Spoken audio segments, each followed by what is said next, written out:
Hello students, hi, welcome back to my channel learning with Divya. आज का topic है students, आज हम पीजीटी 2016 का क्वेश्चन पेपर को सॉल्व करेंगे। मैंने पीजीटी 2021 का करा दिया है, ये पीजीटी 2016 का है जो कि आपके 2019 में हुआ था एग्जाम। ठीक है, 16 में फॉर्म भरवा दिए गए थे बट इसका एग्जाम जाकर के 19 में हुआ था। तो आज हम इस जो क्वेश्चन पेपर है उसको डिस्कस करेंगे। बहुत इंपॉर्टेंट होने वाला है ये वीडियो आप लोगों के लिए, क्योंकि पीवाईक्यूज आपके एग्जाम में रिपीट होते रहते हैं और पीवाईक्यूज को जरूर देखना है। ठीक है, इसीलिए मैं एक एक क्वेश्चन पेपर आपको सॉल्व करवा रही हूँ, पीजीटी करवा रही हूँ, फिर मैं टीजीटी भी करवाऊंगी। टीजीटी के बच्चे चिंता ना करें कि टीजीटी नहीं करवाएंगे मैम, सब करवाऊंगी। टीजीटी 2021 का पेपर ही मिलेगा इसके बाद आपको देखने के लिए, फिर टीजीटी 2016, उसके बाद फिर पीजीटी के और एग्जाम्स, फिर टीजीटी के। ठीक है, दो दो करके मैं चलूंगी। तो आज तो फिलहाल हम पीजीटी 2016 यूपी पीजीटी गृह विज्ञान 2016 का जो पेपर आया था उसको सॉल्व करने जा रहे हैं विद एक्सप्लेनेशन। डेफिनेटली आपको बहुत हेल्प करेगा। आप लोग लाइव चैट को ज्वाइन कर लीजिए एंड लाइक एंड शेयर कर दीजिए क्लास को। Thank you so much guys. चलिए let's start the topic.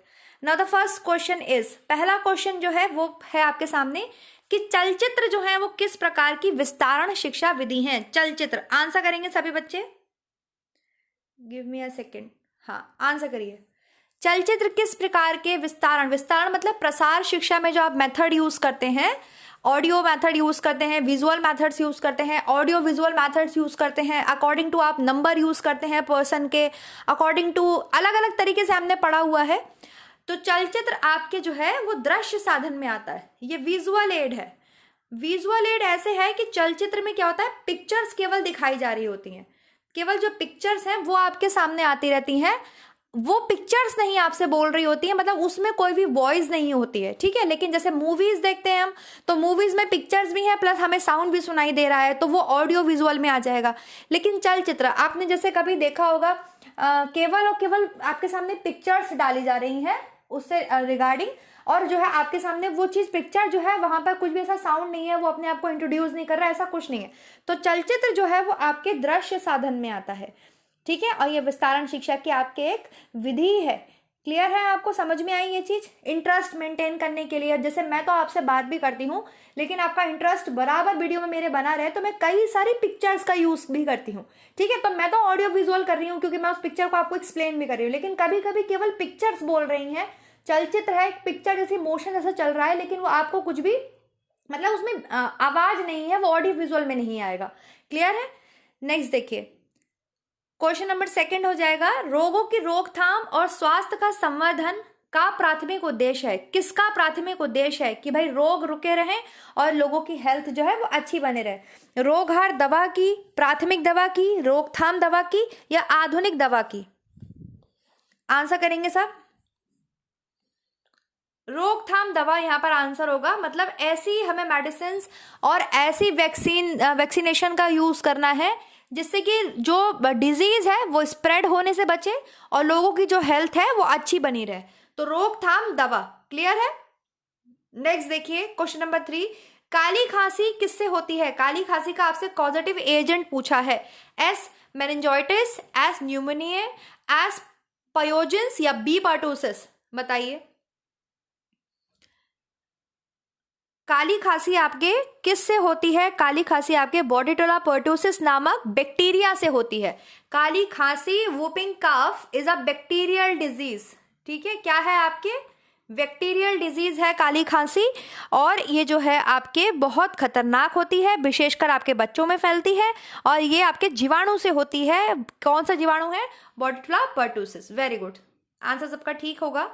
Next देखिए क्वेश्चन नंबर 4 है, अन्य गैसें जो आपके एयर में न्यून मात्रा में है, कम मात्रा में प्रेजेंट है। सबसे ज्यादा प्रेजेंट है आपके 78%। कौन सी गैस प्रेजेंट है, नाइट्रोजन।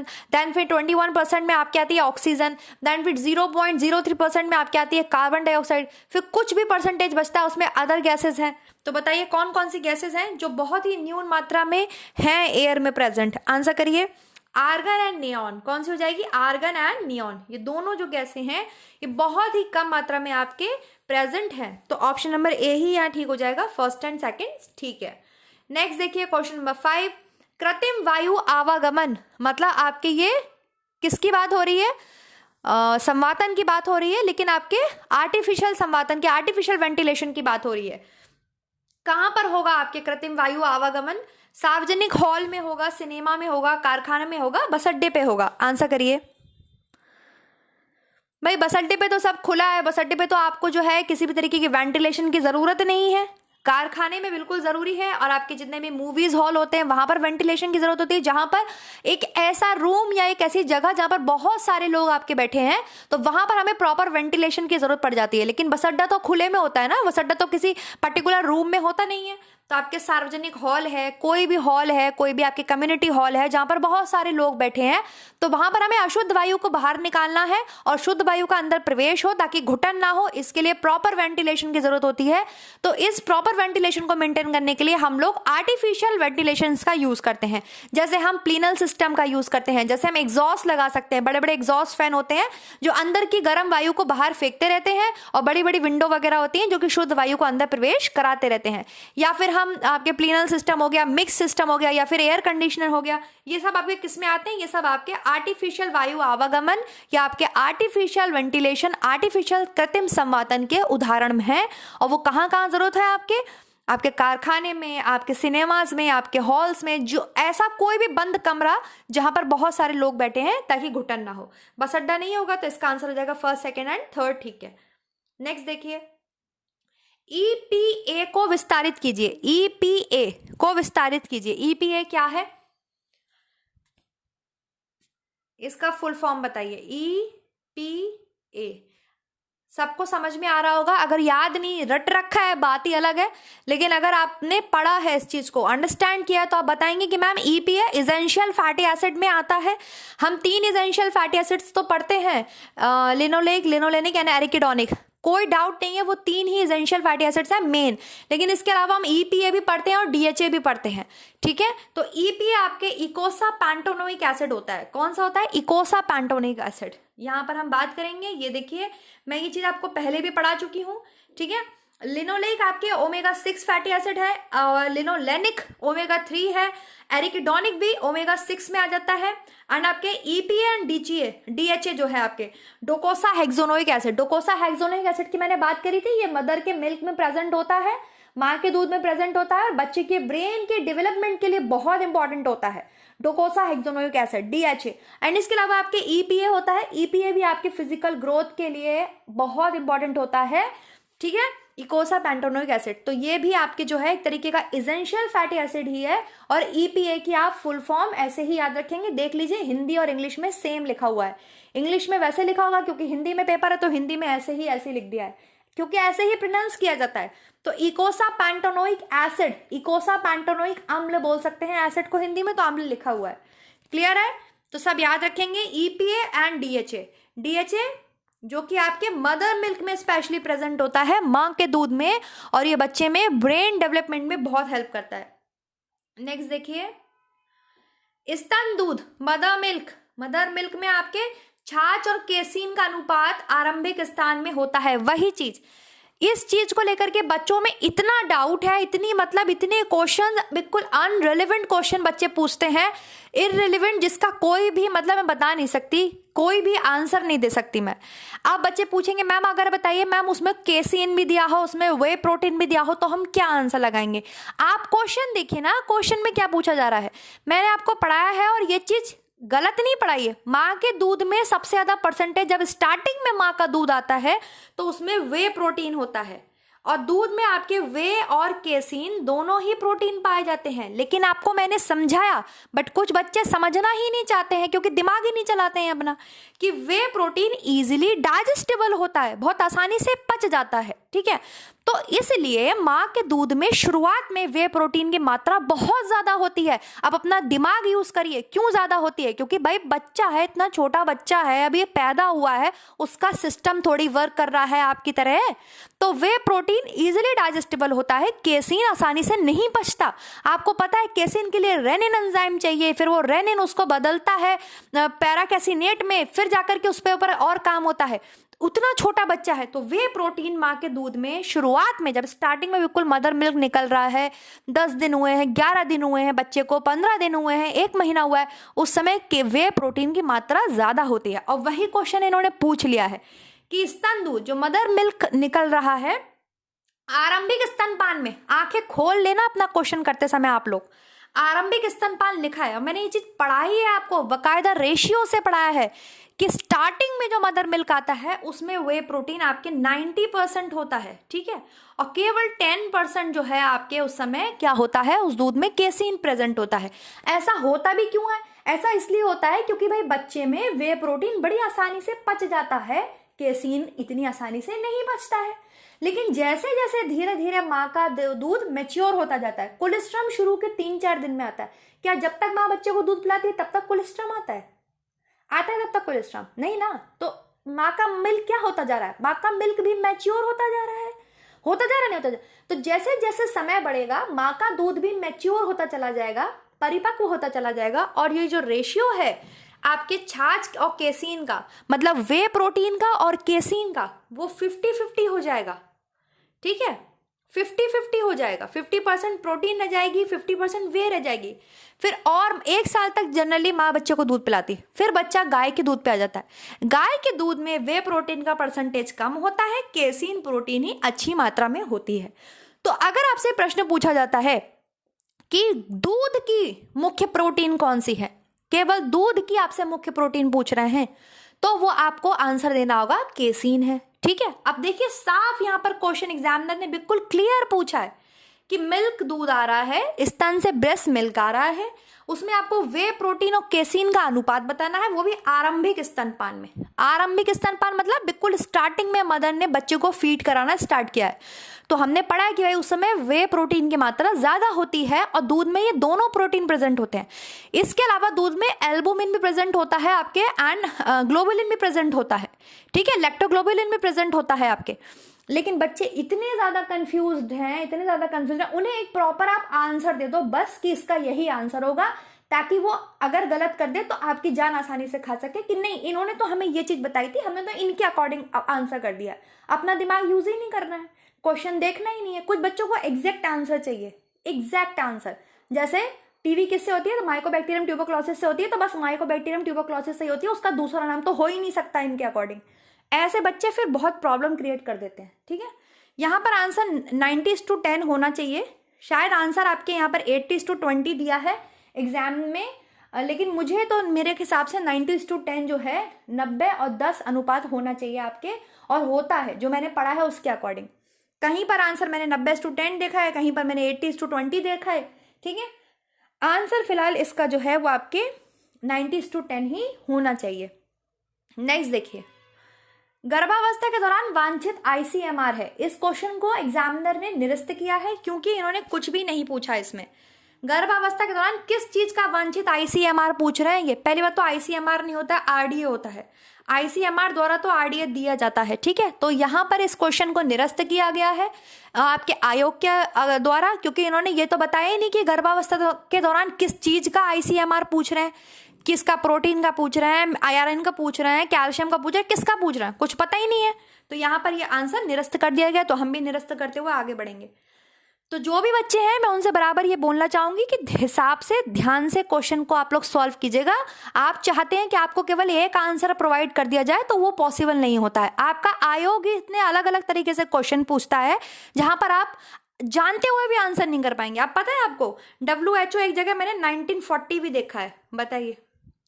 एक जगह क्वेश्चन मैंने देखा है उसमें 1945 भी नहीं है, 1948 तो छोड़ ही दीजिए, 1940 भी जो है WHO की स्थापना मनाई जा रही है आपके आयोग के द्वारा, ठीक है। तो फिर आप बात ही छोड़ दीजिए कि आपको एग्जैक्ट एक डेट बता दी जाए, उस पर भी आपको पता है WHO की स्थापना 1948 में हुई है। पूरा विश्व यही चीज पढ़ता है, हर एक जीएस में यही चीज पढ़ाई जाती है, ठीक है। आप जीएस के एग्जाम दे रहे होंगे, अगर आप अभी एलटी ग्रेड का एग्जाम देंगे तो 1948 ही मानेगा एलटी ग्रेड एग्जाम, 45 नहीं मानता है। लेकिन कहीं पर 1940 भी दे रखा है, तो आप क्या कर लेंगे बताइए। तो अपना दिमाग खोल के आंसर कीजिएगा।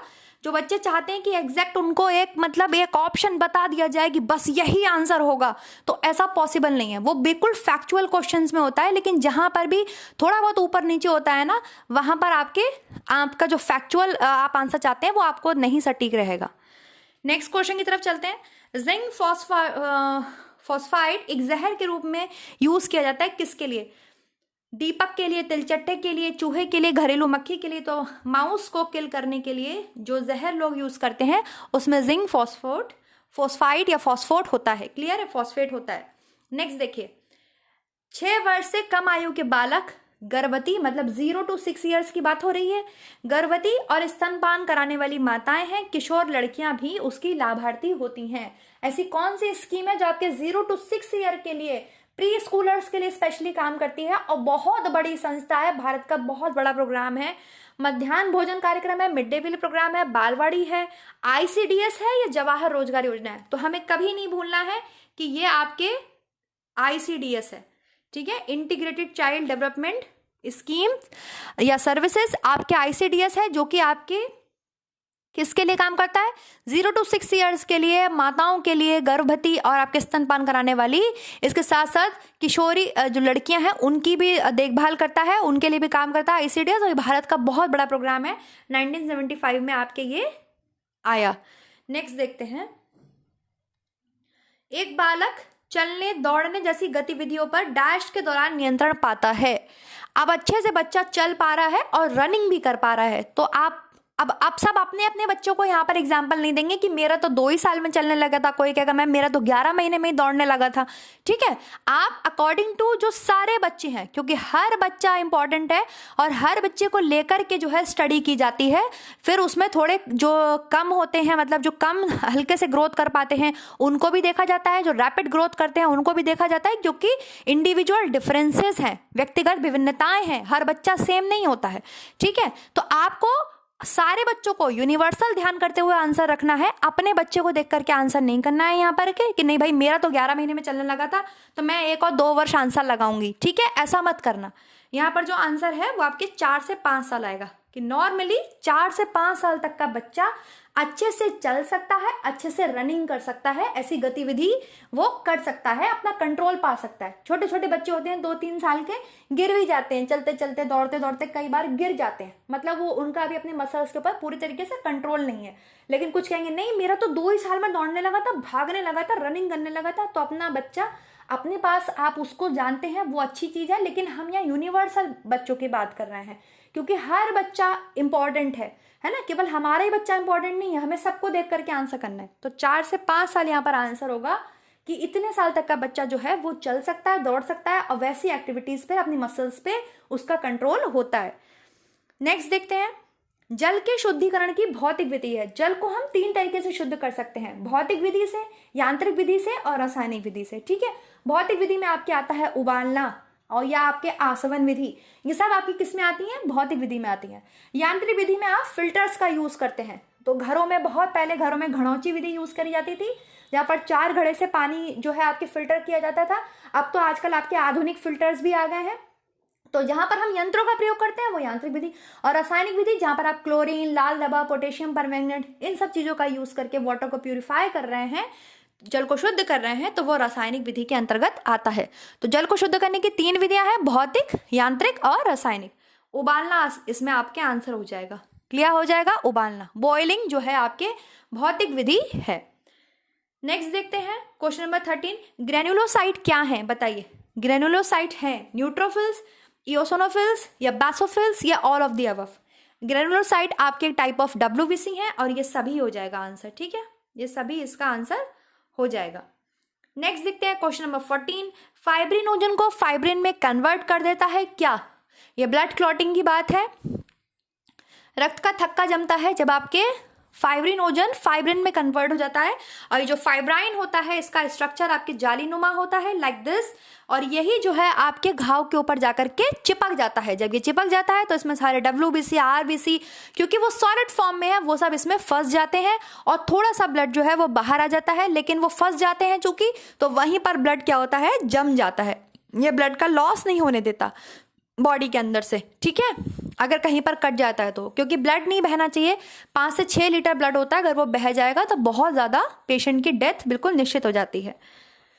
हाँ जी, तो थ्रोम्बिन करता है, थ्रोम्बिन भी पहले प्रोथ्रोम्बिन में होते हैं। प्रोथ्रोम्बिन उनकी इनएक्टिव फॉर्म है, वो पहले थ्रोम्बिन में कन्वर्ट होते हैं, देन थ्रोम्बिन फाइब्रिनोजन पे काम करते हैं, फाइब्रिनोजन जो है वो फाइब्रिन में कन्वर्ट होते हैं और फिर जाकर के आपके क्लॉटिंग होती है। क्लॉटिंग पूरी अच्छी तरीके से हम ब्लड में बात कर चुके हैं इसकी। ठीक है, डिग्लूटेशन क्या है बताइए, डिग्लूटेशन की प्रक्रिया क्या है।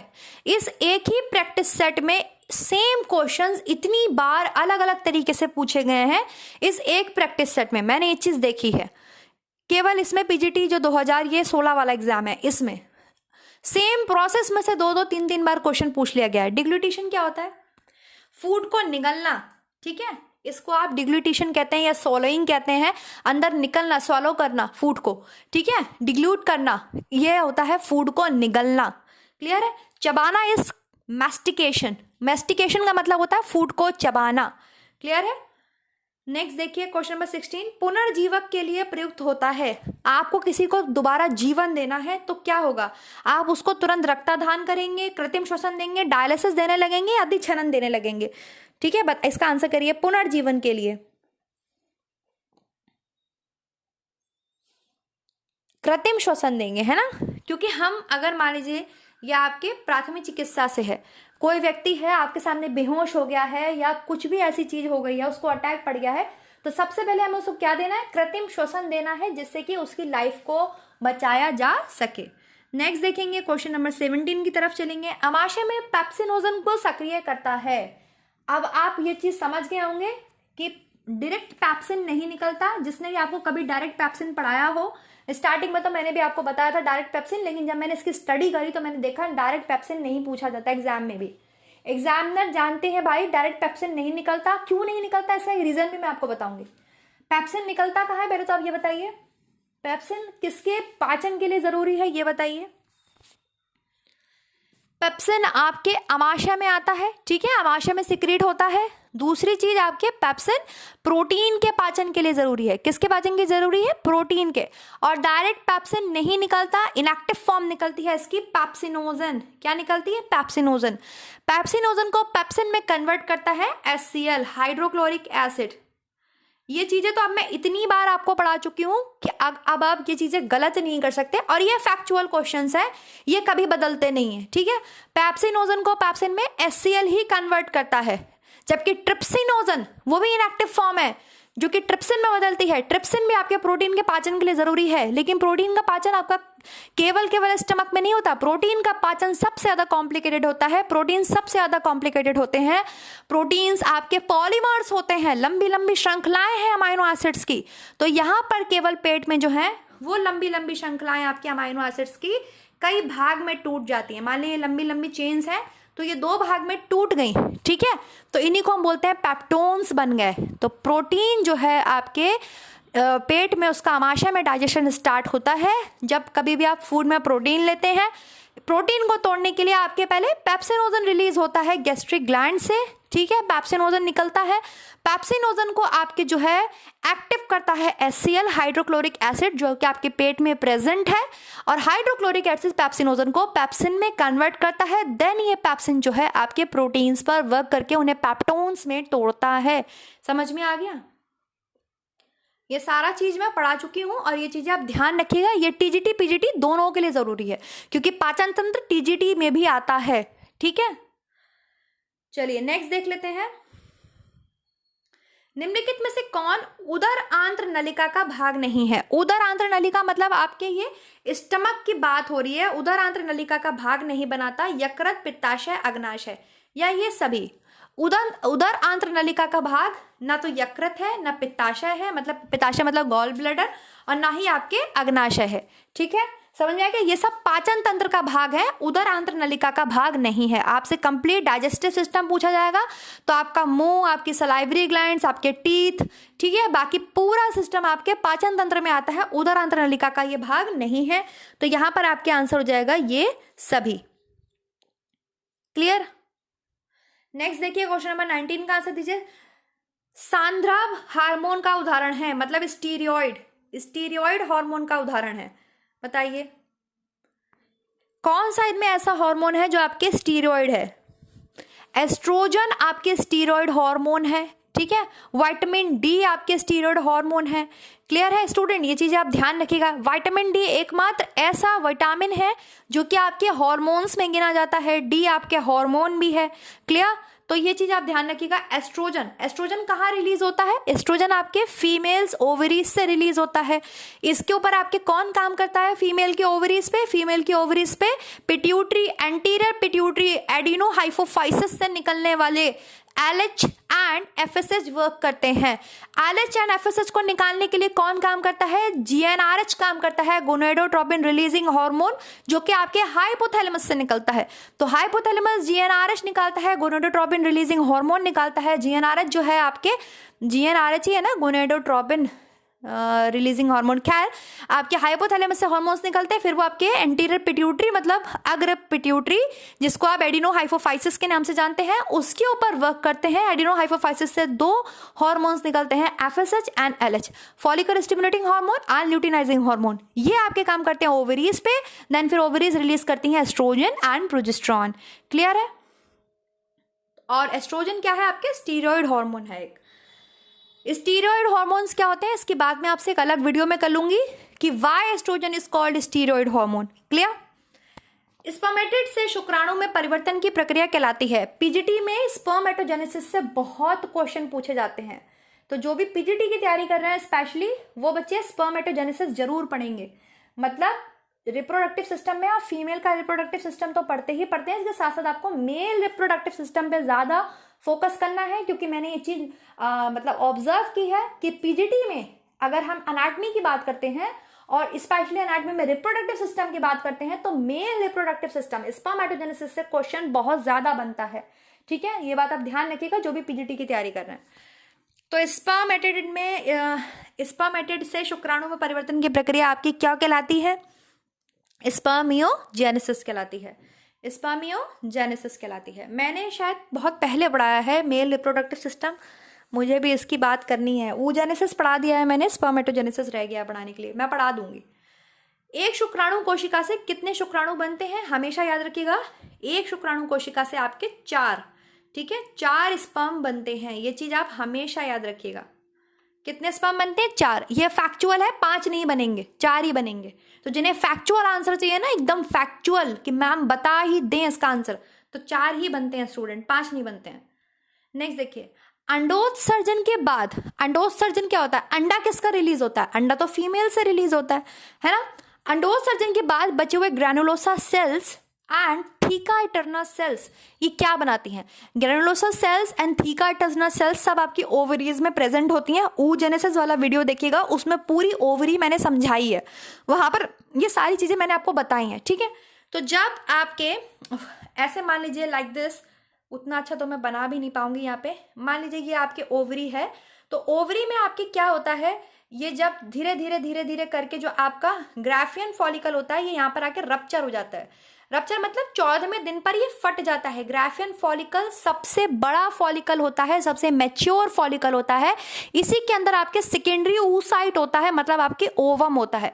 हम उसे ओवम नहीं बोलते हैं, लेकिन आपके जनरली आप लोग बोल देते हैं, लेकिन इसको ओवम नहीं बोला जाता, क्योंकि ये पर्टिकुलर ओवम नहीं है। ओवम पता है ना आपको कब बनता है? जब उसमें स्पर्म आके मिल जाता है, जब स्पर्म अपना न्यूक्लियस उसके अंदर छोड़ देता है और जो सेकेंडरी oocyte होता है उसका जो आपके न्यूक्लियस आपस में मिल जाते हैं, तब फिर उसको जो है टेक्निकली ओवम बोला जाता है। पर ठीक है, जनरल भाषा में लोग बोल देते हैं कि जो है ग्राफियन फॉलिकल रप्चर हुआ तो ओवम रिलीज हो गया, और फिर फैलोपियन ट्यूब ने ओवम को क्या कर लिया? सक कर लिया, अपने अंदर ले लिया फैलोपियन ट्यूब्स ने। लेकिन इन एनाटॉमिकली लैंग्वेज ये ओवम नहीं होता है, ये सेकेंडरी oocyte होता है, क्योंकि अभी इसमें सेकंड मियोसिक डिवीजन होना बचा होता है, अर्धसूत्री विभाजन होना बचा होता है। ठीक है, कोई बात नहीं, आप यही याद रखो, 14वें दिन पर जो बड़ा ग्राफियन फॉलिकल होता है ये रप्चर हो जाता है और यहाँ से आपके ओवम रिलीज होता है। अब जो इसके टुकड़े बचे हैं, ये इसके टुकड़े बचे हैं, पीले पीले रंग के होते हैं, यही आपके कार्पस ल्यूटियम बन जाते हैं। क्या बन जाते हैं? कार्पस ल्यूटियम बन जाते हैं। और मैंने आपको समझाया है कि जब आपका ग्राफियन फॉलिकल रप्चर होता है 14वें दिन, ठीक है, 24 घंटा एक जो ओवम होता है उसकी जिंदगी होती है। कितनी होती है? 24 घंटा। जबकि स्पर्म की जिंदगी कितनी होती है? 72 घंटे। कितनी होती है? 72 घंटे, 72 आवर्स। और ओवम की जिंदगी कितनी होती है? Only 24 hours. तो जब आपके ये जो ओवम है और ये आपके फैलोपियन ट्यूब्स हैं, तो फैलोपियन ट्यूब्स क्या करती हैं, ओवम को सक कर लेती हैं और ये आपके एम्पुलर रीजन में यहाँ बैठा रहता है और वेट करता रहता है, पूरे एक दिन वेट करता है कि आओ मेरे स्पर्म, आओ मेरे पास आ जाओ मेरे राजा। लेकिन स्पर्म अगर नहीं है बॉडी के अंदर, ठीक है, स्पर्म अगर बॉडी के अंदर नहीं है तो फिर ये क्या होता है, ये यहाँ से डिस्ट्रॉय हो जाता है। तो जब भी, इसलिए हमेशा हम 2 साइकिल एक साथ पढ़ते हैं, ओवेरियन साइकिल मतलब ओवेरियन चेंजेस, ओवरी के अंदर अंडाशय के अंदर जो परिवर्तन हो रहे हैं, और यूटेराइन चेंजेस, यूट्रस के अंदर जो चेंजेस हो रहे हैं, ठीक है। तो अगर 14वें दिन आपके ग्राफियन फॉलिकल रप्चर हुआ और वो आपके क्या हो गया, वो आपके फर्टिलाइज हो गया, इसको अपना राजा मिल गया, ठीक है। अगर राजा मिल गया इस रानी को, तो ये दोनों क्या बनाते हैं, ये दोनों जाइगोट बनाते हैं, ठीक है। तो ये कार्पस ल्यूटियम जो है 3 महीने तक, क्योंकि मैंने आपको बताया है 3 महीने तक आपके प्लेसेंटा डेवलप नहीं हो पाता है। Corpus luteum oestrogen and progesterone दोनों हार्मोन्स रिलीज करते हैं, क्योंकि प्रोजेस्टेरॉन प्रेगनेंसी हार्मोन है। प्रोजेस्टेरॉन का लेवल इंक्रीज हो जाता है जब आपके फर्टिलाइजेशन हो जाता है, निषेचन अगर हो गया तो प्रोजेस्टेरॉन का लेवल इंक्रीज हो जाता है बॉडी के अंदर, ठीक है। और प्रोजेस्टेरॉन प्रेगनेंसी को सपोर्ट करता है, प्रेगनेंसी को मेंटेन करके रखता है। तो वो काम कौन करता है, वो फटा हुआ ग्राफियन फॉलिकल, रप्चर हुआ ग्राफियन फॉलिकल, उसके टुकड़े ही कार्पस ल्यूटियम कहलाते हैं बाद में। और ये कार्पस ल्यूटियम आपके 3 महीने तक प्रोजेस्टेरॉन एस्ट्रोजन का लेवल बॉडी के अंदर फीमेल के बना के रखते हैं। क्यों? क्योंकि प्रोजेस्टेरॉन प्रेगनेंसी सपोर्टिंग हार्मोन है। एम आई क्लियर और not? I think am I clear. तो अंडोत्सर्जन, अंडोत्सर्जन क्या है, आपको पूरी प्रोसेस पढ़ाई है, ठीक है। फर्स्ट प्रोसेस आपकी क्या होती है, ओव्यूलेशन। ओव्यूलेशन होती है, ओव्यूलेशन मतलब अंडोत्सर्जन, अंडे का निकलना। अंडा कहाँ से निकलता है, ओवरीज से निकलता है, अंडाशय से निकलता है, ठीक है। सेकेंड प्रोसेस आपके होता है फर्टिलाइजेशन। क्लियर किया हुआ है ये पूरी चीजें, ठीक है। फर्टिलाइजेशन की प्रोसेस क्या होती है, निषेचन, अंडे और स्पर्म का फर्टिलाइज होना, जाइगोट का बनना, ठीक है। और तीसरा प्रोसेस होता है आपके, जो मेन 3 प्रोसेस होते हैं, इम्प्लांटेशन। क्या होता है, इम्प्लांटेशन, ठीक है। इम्प्लांटेशन का मतलब होता है आरोपण। आरोपण मतलब जो आपके फर्टिलाइज एग है, जो अंडा है फर्टिलाइज, वो आपके यूट्रस की वॉल पे, यूट्रस में एंडोमेट्रियम लेयर पे, यूट्रस मतलब गर्भाशय, गर्भाशय की दीवार पे चिपक जाता है, जो कि आप लोग बहुत ही रफ लैंग्वेज में पढ़ते हैं।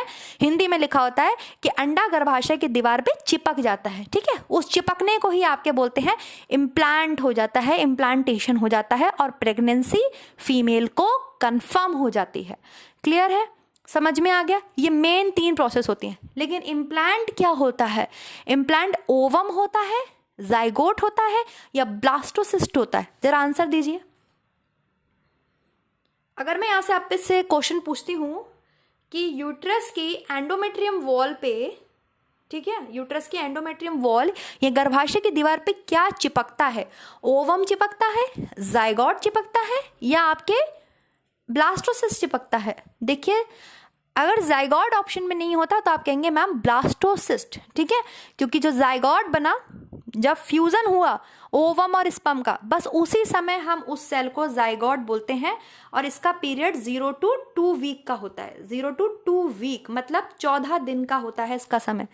इस 0 to 2 वीक में इसमें सेल डिवीजन होना स्टार्ट हो जाता है, ठीक है। और सेल डिवीजन होते होते आपके उस सेल डिवीजन को, जो पर्टिकुलर आपके जाइगोट में होता है, उसका एक नाम है, उसको बोलते हैं क्लीवेज डिवीजन। क्या बोलते हैं? Cleavage division. उसमें 2 सेल बनती हैं, 2 से 4 बनती हैं, 4 से 16 बनती हैं, 16 से 28, ऐसे करके बनती हैं सेल्स। काफी सारी सेल्स बन जाती हैं। कौन सा समसूत्री विभाजन होता है उस समय, उसको क्लीवेज डिवीजन बोलते हैं। फिर क्लीवेज डिवीजन से आपके बनता है मोरुला, और मोरुला के बाद बनता है आपके ब्लास्टोसिस्ट। तो फाइनली ब्लास्टोसिस्ट जाके आपके गर्भाशय की दीवार पे चिपकता है, इम्प्लांट होता है, ठीक है।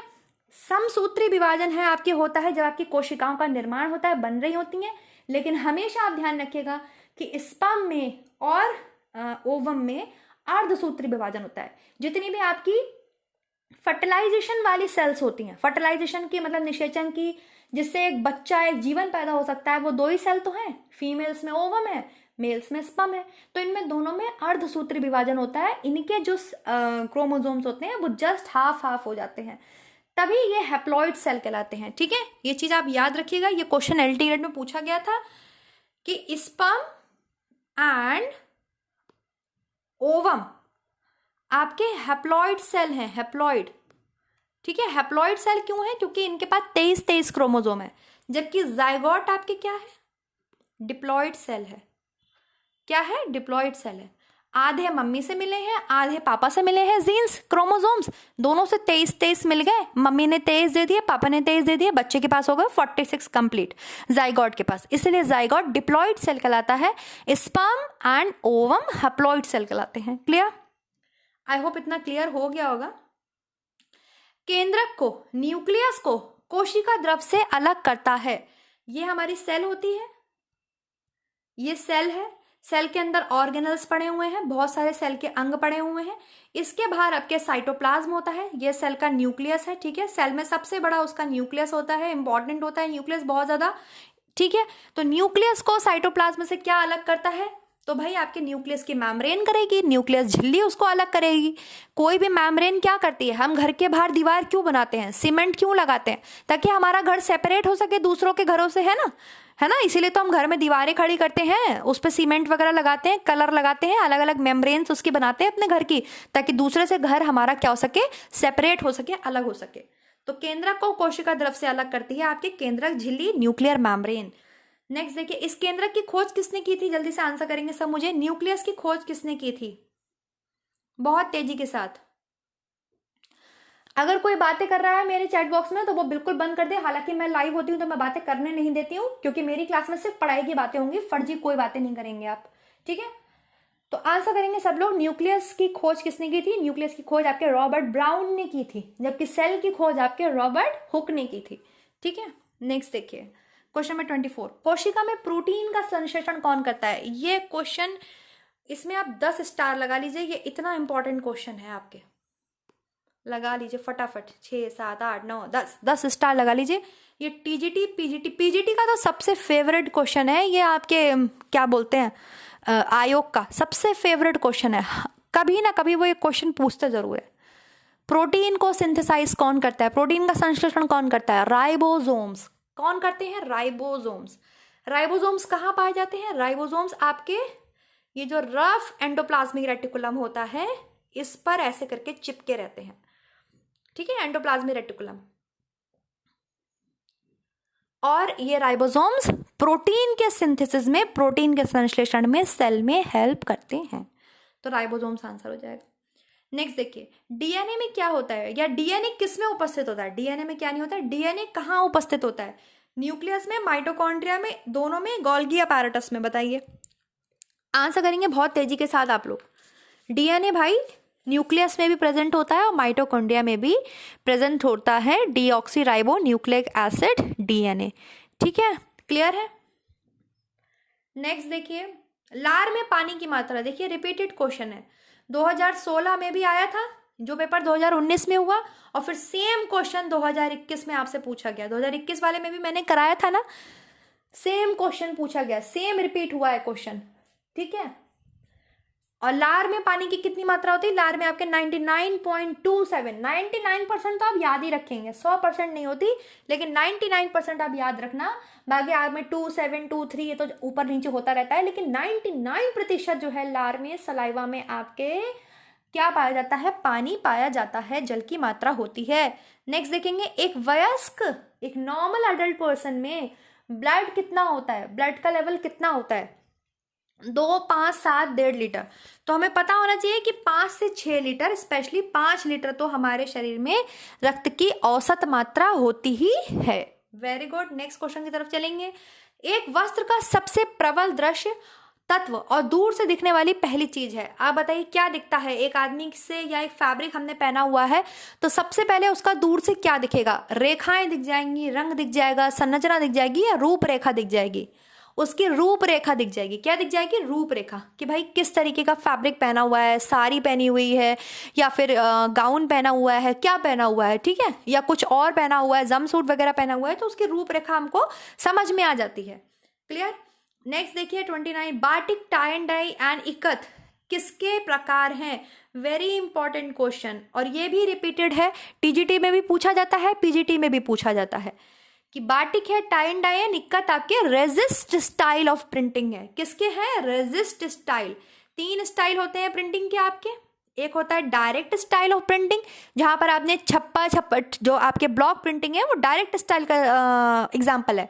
केवल आपने क्या करा, ब्लॉक के ऊपर कलर लिया और डायरेक्ट ब्लॉक से क्या कर दिया, कलर को मोटिव को या कलर को आपने क्या करा, कपड़े के ऊपर उतार दिया। ठीक है, वो होता है डायरेक्ट स्टाइल, डायरेक्ट कलर को अप्लाई कर दिया आपने फैब्रिक के ऊपर।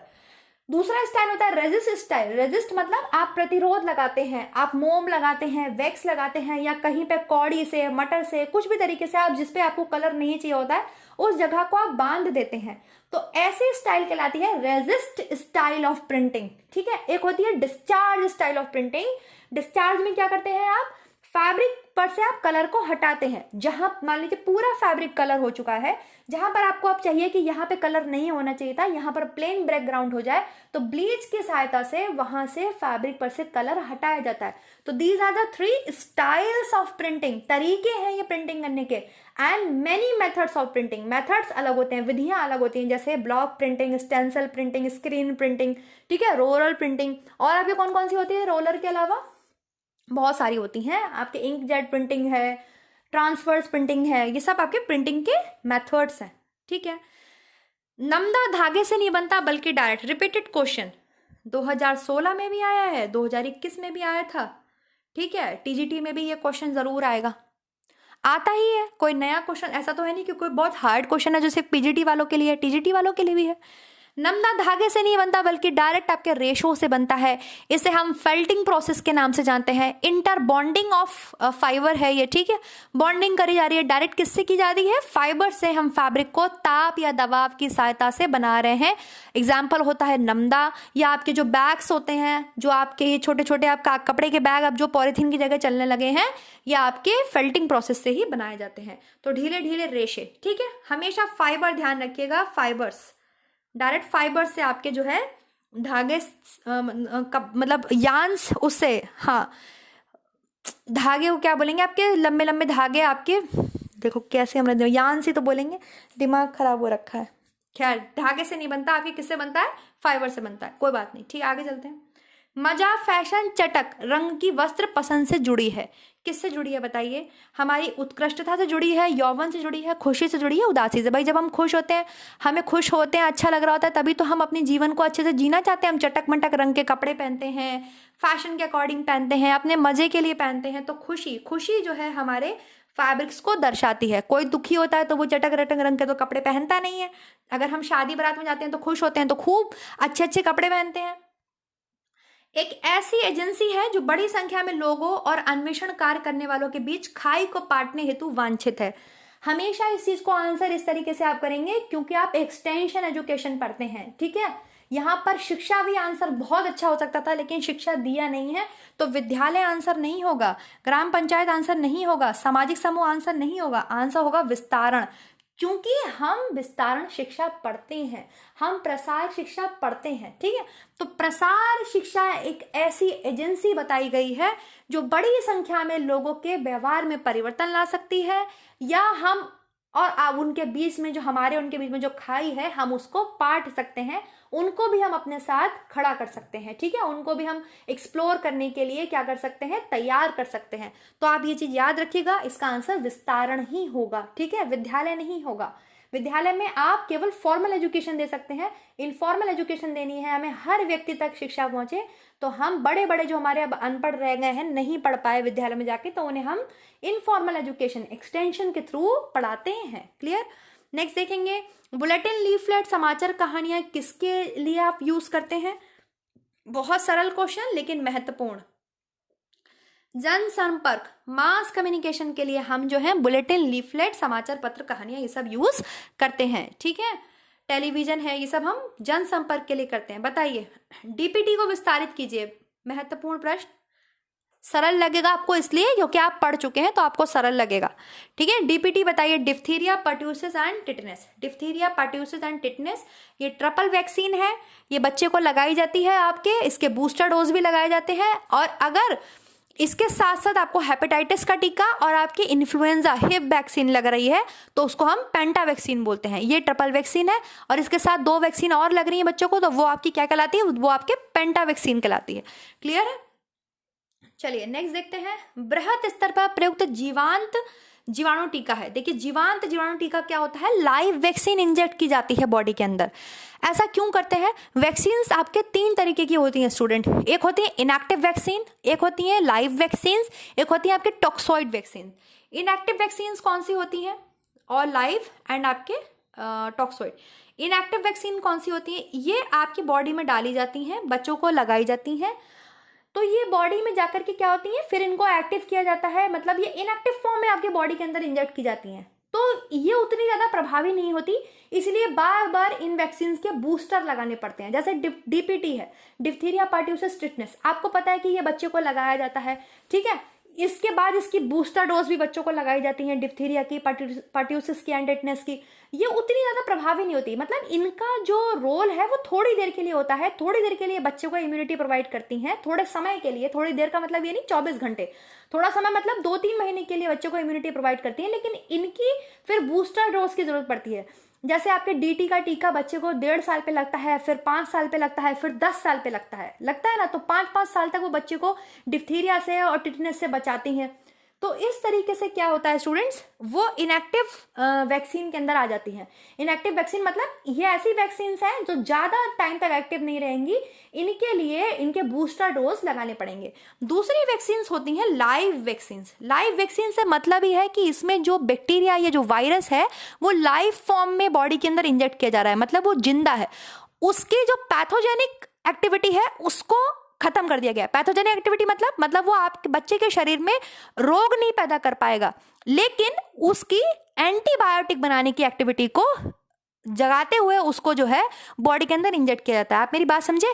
लाइव वैक्सीन में जो बैक्टीरिया है, जो वायरस है, वो आप बच्चे की बॉडी में जीवित डाला जाता है, ठीक है, जीवित। जैसे कोरोना का वायरस जो था, कोरोना की वैक्सीन में हमको लाइव वैक्सीन दी गई थी, ऐसा तभी तो लोगों को बहुत ज्यादा कभी कभी बहुत वो हुआ था, लोगों को अजीब सा फील हुआ था, उनका कुछ करने का मन नहीं कर रहा था जब जो पहली डोज लगी थी। तो इसमें क्या होता है, लाइव वैक्सीन में क्या होता है, उस बैक्टीरिया, उस वायरस की बीमारी फैलाने वाली एक्टिविटी को क्या कर देते हैं, कम कर देते हैं, ठीक है, पैथोजेनिक एक्टिविटी को क्या कर देते हैं, कम कर देते हैं, लेकिन एंटीबॉडी बना सके वो हमारी बॉडी में जाकर के, अपने ही खिलाफ एंटीबॉडी बना सके, एंटीबायोटिक बना सके, ऐसी एक्टिविटी को जगा करके, ऐसी एक्टिविटी को इंक्रीज करके, एंटीबायोटिक एक्टिविटी को इंक्रीज करके उसको हमारे शरीर में जिंदा लाइव जो है वो पहुंचाया जाता है। इसका सबसे बड़ा एग्जाम्पल है बच्चों के लिए बीसीजी, ठीक है, बीसीजी का टीका बच्चे को एक बार लगता है जीवन में। क्या आपने इसका बूस्टर डोज लेते हुए देखा है बच्चे को? अब शायद आपका दिमाग खुला होगा, आपको समझ में आएगा कि वृहत स्तर पर जीवांत जीवाणु टीका क्या है। आप कहेंगे मैम आप कोरोना की तो हमें बूस्टर भी लग रही है, कोरोना की तो हमें सेकेंड डोज भी लगी, क्योंकि वो अडल्ट में लग रही है, ठीक है। आप इतने बड़े हो चुके हैं, आपका पूरा बॉडी इतना जबरदस्त अब बन चुका है, आपकी बॉडी में पैथोजन और वायरस, वो जो कोरोना का जो वायरस है वो बहुत खतरनाक है, ठीक है। तो वायरस के अकॉर्डिंग है कि भाई उसकी बूस्टर डोज भी देनी पड़ रही है, ठीक है। लेकिन बृहत स्तर पर आपके छोटे बच्चों को पूरे इंटरनेशनल लेवल पर एक टीका लगता है बीसीजी का, ठीक है, बीसीजी का टीका, बेसिलस कालमिट ग्यूरिन, जो कि आपके टीबी के लिए लगता है, ठीक है, तपेदिक से, यक्ष्मा से, काक रोग से बचाने के लिए लगता है बच्चों को। और इसका जो वैक्सीन होता है वो लाइव वैक्सीन की कैटेगरी में आता है, मतलब इसमें बच्चे के अंदर जीवित वो जीवाणु पहुंचाया जाता है, तो वो बच्चे में उसके खिलाफ एंटीबॉडीज बनाने लगता है, ठीक है। तभी बच्चों को बीसीजी का टीका जीवन में एक बार लगता है, दोबारा नहीं लगता। क्लियर है? आपको समझ में आएगा, ये लिखी हुई हैं, इसके बारे में मैं आपको पढ़ा दूंगी। लाइव वैक्सीन्स क्या होती हैं, किल्ड इनएक्टिव क्या होती हैं, टॉक्सॉइड्स क्या होती हैं, ये सब मैं आपको एक वीडियो में पढ़ा दूंगी कि कौन कौन सी वैक्सीन्स लाइव लगती हैं, कौन सी इनएक्टिव फॉर्म में लगती हैं, कौन सी टॉक्सॉइड फॉर्म में लगती हैं, ठीक है। आगे देखते हैं। ऑटोमोबाइल दहन, घरेलू ईंधन का जलना किस प्रकार के प्रदूषण के स्रोत है? बहुत सरल और आसान क्वेश्चन, वायु प्रदूषण फैलाएंगे ये, है ना। कुछ भी हम जलाएंगे, कार्बन डाइऑक्साइड उससे उत्पन्न होगी और वो क्या करेगी, वायु को प्रदूषित करेगी। चलिए आगे देखते हैं। आवश्यक वसा अम्लों में क्या आते हैं? एसेंशियल फैटी एसिड्स के एग्जांपल लिखे हुए हैं, जल्दी से आप लोग बता दीजिए एसेंशियल फैटी एसिड्स कौन कौन से होते हैं। Option number D, linoleic and linolenic acid. Linoleic omega 6 and linolenic omega 3 होता है फैटी एसिड। ओमेगा 9 का एग्जाम्पल क्या है? कोई बताएगा ओमेगा 9 का एग्जाम्पल क्या है? ओमेगा 9 का एग्जाम्पल क्या है? ओलिक एसिड ओमेगा 9 का एग्जाम्पल होता है, ठीक है, ओमेगा 9। नेक्स्ट देखिए, गर्भपात, एलबीडब्ल्यू समय पूर्व जन्म के साथ जुड़े हैं। फीमेल में अगर अब मिसकैरेज हो रहा है तो इसका बहुत बड़ा कारण होता है फोलेट लेवल का गिरना। इसलिए फोलिक एसिड की दवाएं टैबलेट फीमेल्स को आयरन के साथ साथ दी जाती हैं। फोलिक एसिड इस बहुत इंपॉर्टेंट होता है, आपके बहुत वाइटल रोल प्ले करता है प्रेगनेंसी में। अगर इसकी कमी होती है, इसका एक बहुत मतलब बड़ा ही खतरनाक इसका जो है असर देखने को मिलता है। अगर ये जब बच्चा बन रहा होता है उस टाइम पर अगर फोलिक एसिड की कमी होती है तो अगर किसी फीमेल के साथ हुआ हो तो बहुत मुझे दुख है, लेकिन मेरी जानने वाली में मेरी एक फ्रेंड के साथ हुआ था, उसके बेबी का सिर नहीं बना था, बेबी का सिर ही नहीं था, इतना ये सब सर गायब था, आंखों से नीचे का उसका पूरा बॉडी था, ऊपर का बेबी का सिर नहीं था। तो ये फोलिक एसिड की कमी से ही होता है। फोलिक एसिड एक बहुत रेस्पॉन्सिबल आपके विटामिन है, रिक्वायरमेंट होती है इसकी गर्भावस्था में बढ़ जाती है। तो गर्भावस्था में जो आरडीए की रिक्वायरमेंट है, बच्चे जो बोलते हैं मैम आरडीए पढ़ाइए, मैं कंप्लीट भी पढ़ा दूंगी, लेकिन प्रेगनेंसी में पर्टिकुलर जिन जिन आरडीए की रिक्वायरमेंट होती है वो मैं आपको वीडियो दे चुकी हूँ, आप लोग देख लेना, लिंक मैं आपको शेयर कर दूंगी टेलीग्राम पर भी। क्लियर है? निम्न फोलेट स्तर, फोलिक एसिड की कमी से ऐसा होता है। नेक्स्ट देखिए, उसमें होता क्या है, उसमें जब बच्चा बन रहा होता है ना तो ऐसे गैप्स रह जाते हैं। मान लीजिए ये बेबीज की फॉर्म है तो इस तरीके से ये यहाँ पे गैप्स रह जाते हैं, ये चीज़ें भर नहीं पाती हैं फोलिक एसिड के। मैं ऐसे आपको बता नहीं पाऊंगी, बहुत ही टिपिकल चीज़ होती है। जब ये गैप्स रह जाते हैं तो पर्टिकुलर जिस जिस जगह पे गैप रह जाते हैं वो ऑर्गन बॉडी में बनता ही नहीं है। स्पेशली बच्चे का जो दिमाग है, बच्चे का जो खोपड़ी वाला सिर होता है वो हिस्सा नहीं बनता, उसका सिर नहीं होता है। फोलिक एसिड की कमी में देखने के लिए मिलता है और 3-4 महीने में देखने के लिए आराम से मिल जाता है बच्चे के। बच्चा जी ही नहीं सकता है, लंबा जी ही नहीं सकता है, उसका अबॉर्शन कराना ही पड़ता है फीमेल का। नवजात के भोजन में जोड़ा गया ठोस भोजन क्या होता है? तो ये आपके बीकोस्ट कहलाता है। क्या कहलाता है? बीकोस्ट कहलाता है। सिंक, सीमेंट, फर्श से दाग हटाने में प्रयुक्त होता है क्या? ऑक्सैलिक एसिड, सिरका, अमोनिया, ब्लीच। क्या करते हैं भाई? सिंक, सीमेंट, फर्श में जब अगर दाग लग गए हैं तो हटाने के लिए हम ब्लीच का यूज करते हैं।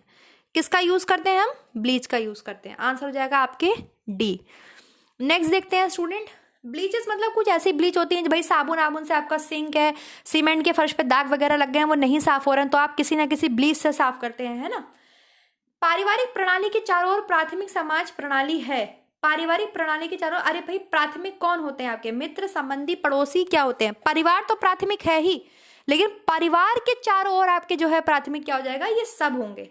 हालांकि ये सब आपके अगर हम वैसे देखें तो किसमें आते हैं? सेकेंडरी उसमें आते हैं, है ना, सेकेंडरी है ये हमारे लिए। प्राइमरी क्या होता है हमारे लिए? परिवार, तो यहाँ लिखा हुआ है पारिवारिक प्रणाली के चारों ओर प्राथमिक सामाजिक प्रणाली है। देखिए लिखा है सामाजिक प्रणाली, तो सामाजिक जो भी होती हैं चीजें वो हमारे लिए सेकेंडरी होती हैं। तो मित्र भी, संबंधी भी, पड़ोसी भी, सभी हमारे लिए, परिवार हमारे लिए प्राइमरी हो गया और परिवार के बाद हमारे लिए सामाजिक सेकेंडरी कौन होते हैं? मित्र, संबंधी, पड़ोसी, यही सब। शिशु अवस्था में अधिकांश भार किसके कारण वृद्धि होती है? तो वसा के कारण होती है। भाई फैट का डिपोजिशन होता है, जैसे जैसे फैट का डिपोजिशन होगा मसल्स बनेंगी बच्चे में, बोन्स का क्या होने लगेगा? मैचुरेशन होने लगेगा, ओसिफिकेशन होने लगेगा। ओसिफिकेशन की प्रोसेस क्या होती है? शिशु की हड्डियां किसकी बनी होती हैं? आपकी किसकी बनी होती हैं शिशु की हड्डियां? पूरी चीज ये सब हम लोग क्लियर कर चुके हैं स्टूडेंट, है ना।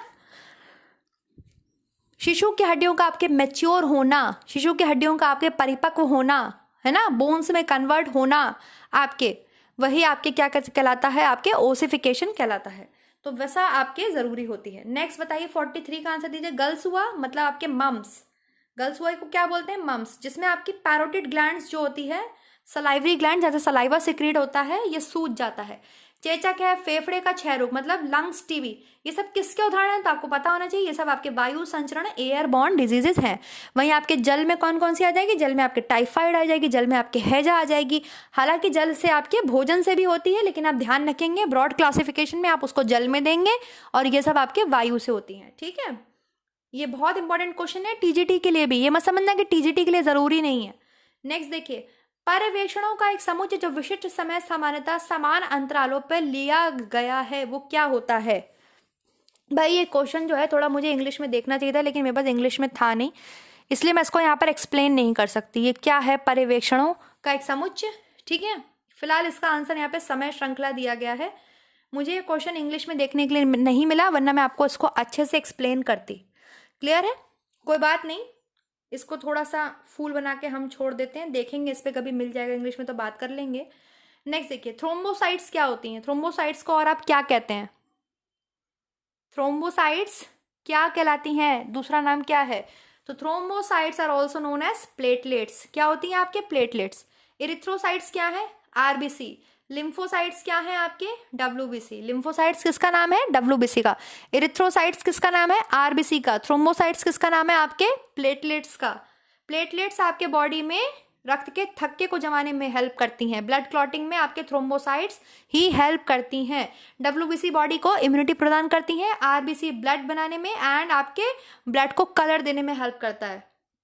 नेक्स्ट देखिए, उदरांत्र नलिका की आधारभूत प्रेरक गति कहलाती है क्या।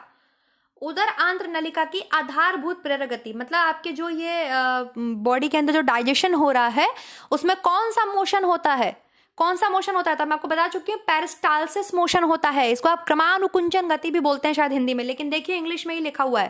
पेरिस्टाल्सिस मोशन के थ्रू ही आपका फूड जो है वो आपके मुंह से लेकर के आपके इंटेस्टाइन से बाहर निकलता है, एनएस से बाहर निकलता है। मतलब फूड जो है आपकी बॉडी में पेरिस्टाल्सिस मोशन के थ्रू ही ट्रेवल कर पाता है, ठीक है। पेरिस्टाल्सिस मोशन ही करती हैं सारी मसल्स और फूड को आगे धकेलने का काम करती हैं, आगे बढ़ाने का काम करती हैं। नेक्स्ट देखिए 47 नंबर, शरीर में ऊतक ऑक्सीजन मध्यवर्ती के रूप में काम करते हैं। बताइए कौन करते हैं, ऑक्सीजन को ग्रहण करते हैं, ऑक्सीजन को कैरी करते हैं, बॉडी में टिश्यूज में सेल्स में पहुंचाने का काम करता है कौन, ब्लड। और ब्लड में क्या है आपके, हीमोग्लोबिन। ब्लड में क्या है आपके, हीमोग्लोबिन। नेक्स्ट देखिए, भोजन का चबाया जाना। देखिए अभी भोजन का निगला जाना पूछा था, भोजन का चबाया जाना पूछ रहे हैं। भोजन का निगला जाना क्या था आपके, डिग्लूटेशन, और चबाया जाना क्या होता है, मैस्टिकेशन, ठीक है। नेक्स्ट देखिए, कोशिकाएं आमाशय में अम्ल विलयन का काम करती हैं। उन सेल्स का नाम बताना है आपको जो आपके स्टमक में HCl निकालती हैं। जब मैंने डाइजेशन पढ़ाया था तो बहुत ही करने से ये टॉपिक मैंने आपको पढ़ाया था और सेल्स के बारे में मैंने आपको बताया था। मैं यहाँ फिर इसकी बात करती हूँ और आपको आज मैं याद कराती हूँ। देखिए ये आपका स्टमक है, ठीक है। यहाँ पर एक नई चीज आपको बताने जा रही हूँ आज मैं स्टूडेंट, क्योंकि बहुत डेप्थ में क्वेश्चन आते हैं तो मैं भी बता ही दूँ।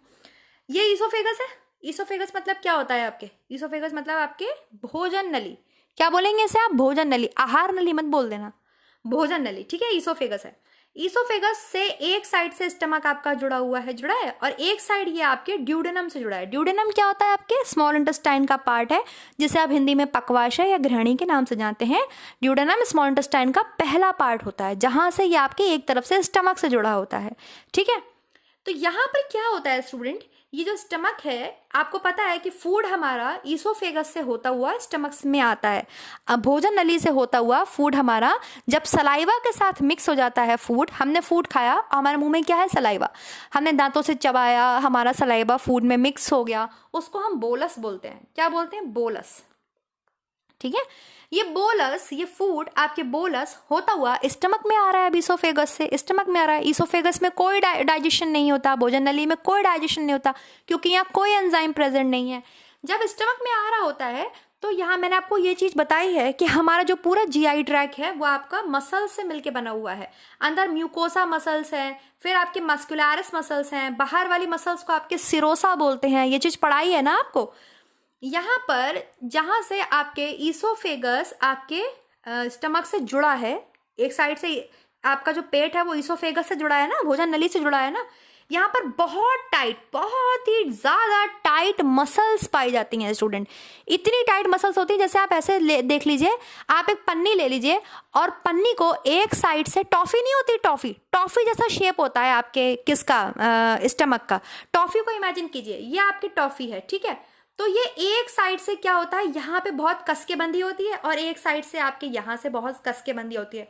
दोनों तरफ एक तरीके से समझ लीजिए रबड़ बैंड लगे हुए हैं और बीच में आपके क्या है, बीच में आपके स्टमक है। इन दोनों मसल्स को, ये जो मसल्स हैं, एक तो यहाँ भी होती है, एक तरफ यहाँ भी, बहुत कस के, मतलब बहुत टाइट मसल्स होती हैं। फूड को इन मसल्स से पार होते हुए अंदर जाना होता है।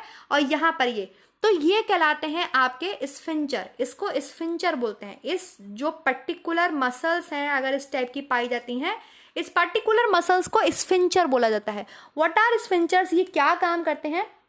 स्फिंक्टर्स आपके फूड को वापस नहीं जाने देते। आप फूड यहाँ से आपका वापस नहीं जा पाएगा, नहीं जा पाएगा ना, फूड आपका स्टमक में ही रहेगा। भाई अगर फूड वापस ईसोफेगस में आ गया तो फिर क्या होगा? फूड डाइजेस्ट नहीं हो पाएगा और उल्टी हो जाएगी आपको। तो ये तो चीज़ गलत है ना, ऐसा थोड़ी होता है नॉर्मल जो डाइजेशन होता है। तो ये स्फिंक्टर्स कहलाते हैं। आपको स्फिंक्टर का मतलब समझ में आया? मैं आपको स्फिंक्टर्स आगे भी समझाऊंगी। पैनक्रियास से भी जूस निकलता है या ड्यूडेनम में आता है, उस जो पैनक्रियाटिक जूस जब ड्यूडेनम में आते हैं तो वो भी स्फिंक्टर ऑफ ओडाई से आते हैं। वो मैं आपको आगे बताऊंगी जब कभी पैनक्रियास से संबंधित पढ़ाऊंगी, ठीक है। स्फिंक्टर्स आपको समझ में आ गए? मैंने आपको बताया ना, मान लीजिए ये एक टॉफी है और टॉफी एक तरफ से खूब कस के आपने रबड़ बैंड बांध दी है, एक यहाँ पे आपने रबड़ बैंड बांध दिया है, तो अब जो बीच का मटेरियल है ना तो वो इधर जा पाएगा ना वो इधर जा पाएगा। समझ में आ रहा है? ऐसे स्टमक में यहाँ पर जो मसल्स होती हैं और यहाँ पर जो मसल्स होती हैं वो बहुत कर्री होती हैं, तो फूड आपका यहाँ बीच में ही रह जाता है, ना तो वो इधर जा सकता है बिना डाइजेशन के और ना वो ऊपर वापस जा सकता है। तो ऐसी मसल्स को जो बैक नहीं जाने देती फूड को, इन्हें स्फिंक्टर्स बोला जाता है। अब चूंकि ये ईसोफेगस और स्टमक के पास में है ये स्फिंक्टर, तो इसका नाम होता है लोअर ईसोफेगल स्फिंक्टर बोलते हैं इसको। लोअर ईसोफेगल स्फिंक्टर क्यों बोलते हैं? क्योंकि भाई लोअर पार्ट है ईसोफेगस का, नीचे को आ रही है ना ईसोफेगस, भोजन नली नीचे को आ रही है ना, और जुड़ी किससे है भोजन नली आपके? भाई भोजन नली, तो ये देखिए आगे खुल गई है और ये बीच का हिस्सा पेट बन गया है। मैंने आपको बताया ना, पूरा आहार नाल आपके 9 से 10 मीटर का होता है, जो कि मुंह से लेकर के एनस तक जाता है। ये कहीं से कटा फटा नहीं होता है, एक ही नली होती है ये आपके आहार नाल 9 से 10 मीटर, अलग अलग शेप में तुड़ मुड़ जाती है ये, लेकिन कहीं से कटी फटी नहीं होती है। देखिए ना डिजाइन आपको साफ दिख रहा है। भाई ये ईसोफेगस ही तो है, ये आगे बढ़ के स्टमक का शेप ले लिया इसने। अब तो चूंकि ये लोअर ईसोफेगस है और एक तरफ से ये किससे जुड़ी है? स्टमक से जुड़ी है, तो ऐसे स्फिंक्टर को हम बोलते हैं लोअर ईसोफेगल स्फिंक्टर, ठीक है। और आपके ये जो है ये आपके स्टमक है, ये कहाँ से जुड़ा है? ये आपके ड्यूडेनम से जुड़ा है। तो यहाँ पर भी मैंने आपको बताया ऐसे रबड़ बैंड जैसा होता है, ताकि फूड बिना डाइजेस्ट हुए इसमें ना चला आए। किसमें ना चला आए? आपके इसमें स्मॉल इंटेस्टाइन में ना चला आए। तो इसको बोलते हैं पाइलोरिक स्फिंक्टर। पाइलोरिक स्फिंक्टर क्यों बोलते हैं इसको? क्योंकि मैंने आपको स्टमक के पार्ट पढ़ाए हुए हैं। स्टमक का ये वाला पार्ट आपके कार्डियक कहलाता है। कार्डियक कहलाता है। क्यों कहलाता है कार्डियक? क्योंकि स्टमक हमारा थोड़ा सा हृदय के पास है। ये देखिए ना, ये दिख नहीं रहा है आपको, ये आपके लंग्स दिखाई दिए भाई, ये लंग्स है, तो यहीं पे तो आपका हार्ट है लेफ्ट में, ये हार्ट है यहाँ पे लेफ्ट में, तो ये वाला हिस्सा हार्ट के पास होता है, हार्ट के पास, इसलिए इस रीजन को कार्डियक रीजन कहते हैं, ठीक है। फिर मैंने आपको बताया है कि ये वाला रीजन आपके फंडस कहलाता है, ये पूरा बॉडी कहलाता है, और ये वाला रीजन आपके पाइलोरी कहलाता है।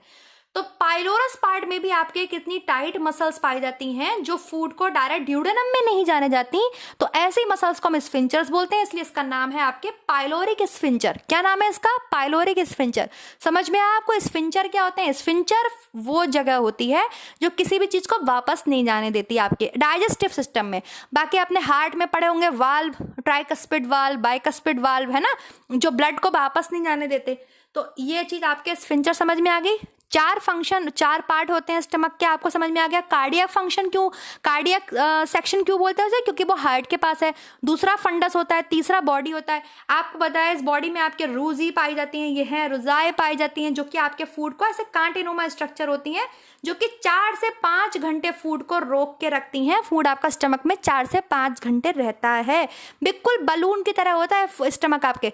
पहले पिचका होता है, जैसे ही आप हवा भरते हैं बलून फूल जाता है, तो जैसे ही आप खाना खाते हैं आपका पेट फूल जाता है। आपने देखा होगा खाना खाने के बाद पेट खूब बाहर निकल आया, वो इसीलिए निकल आता है क्योंकि वो बिल्कुल फूल जाता है। जब तक आप खाना नहीं रहता उसमें तो वो बिल्कुल पिचका पिचका रहता है। इतनी बात तो स्टमक की हो गई। स्फिंक्टर की बात हो गई। मैं स्फिंक्टर से क्वेश्चन आपसे पूछूंगी, दोनों का नाम आपको आपकी जबान पे होना चाहिए कि ईसोफेगल वाले और स्टमक का जो स्फिंक्टर है उसका नाम क्या है, और जो आपके ड्यूडेनम पे जो आपके स्टमक अगर जुड़ रहा है तो उस स्फिंक्टर का नाम क्या है। आपको पूरी तरीके से आपके सेरिब्रम में ये चीज फिट हो जानी चाहिए। समझ में आ गया? अब आगे देखिए, ये तो स्टमक के पार्ट हो गए। ठीक है, ये क्या आ रहा है, ये ईसोफेगस आ रही है, भोजन नली आ रही है। इस भाग को हम कार्डियक बोलेंगे क्योंकि ये हार्ट के पास है। ये चीज फंडस हो गई, ये चीज बॉडी हो गई, ये चीज पाइलोरी हो गई।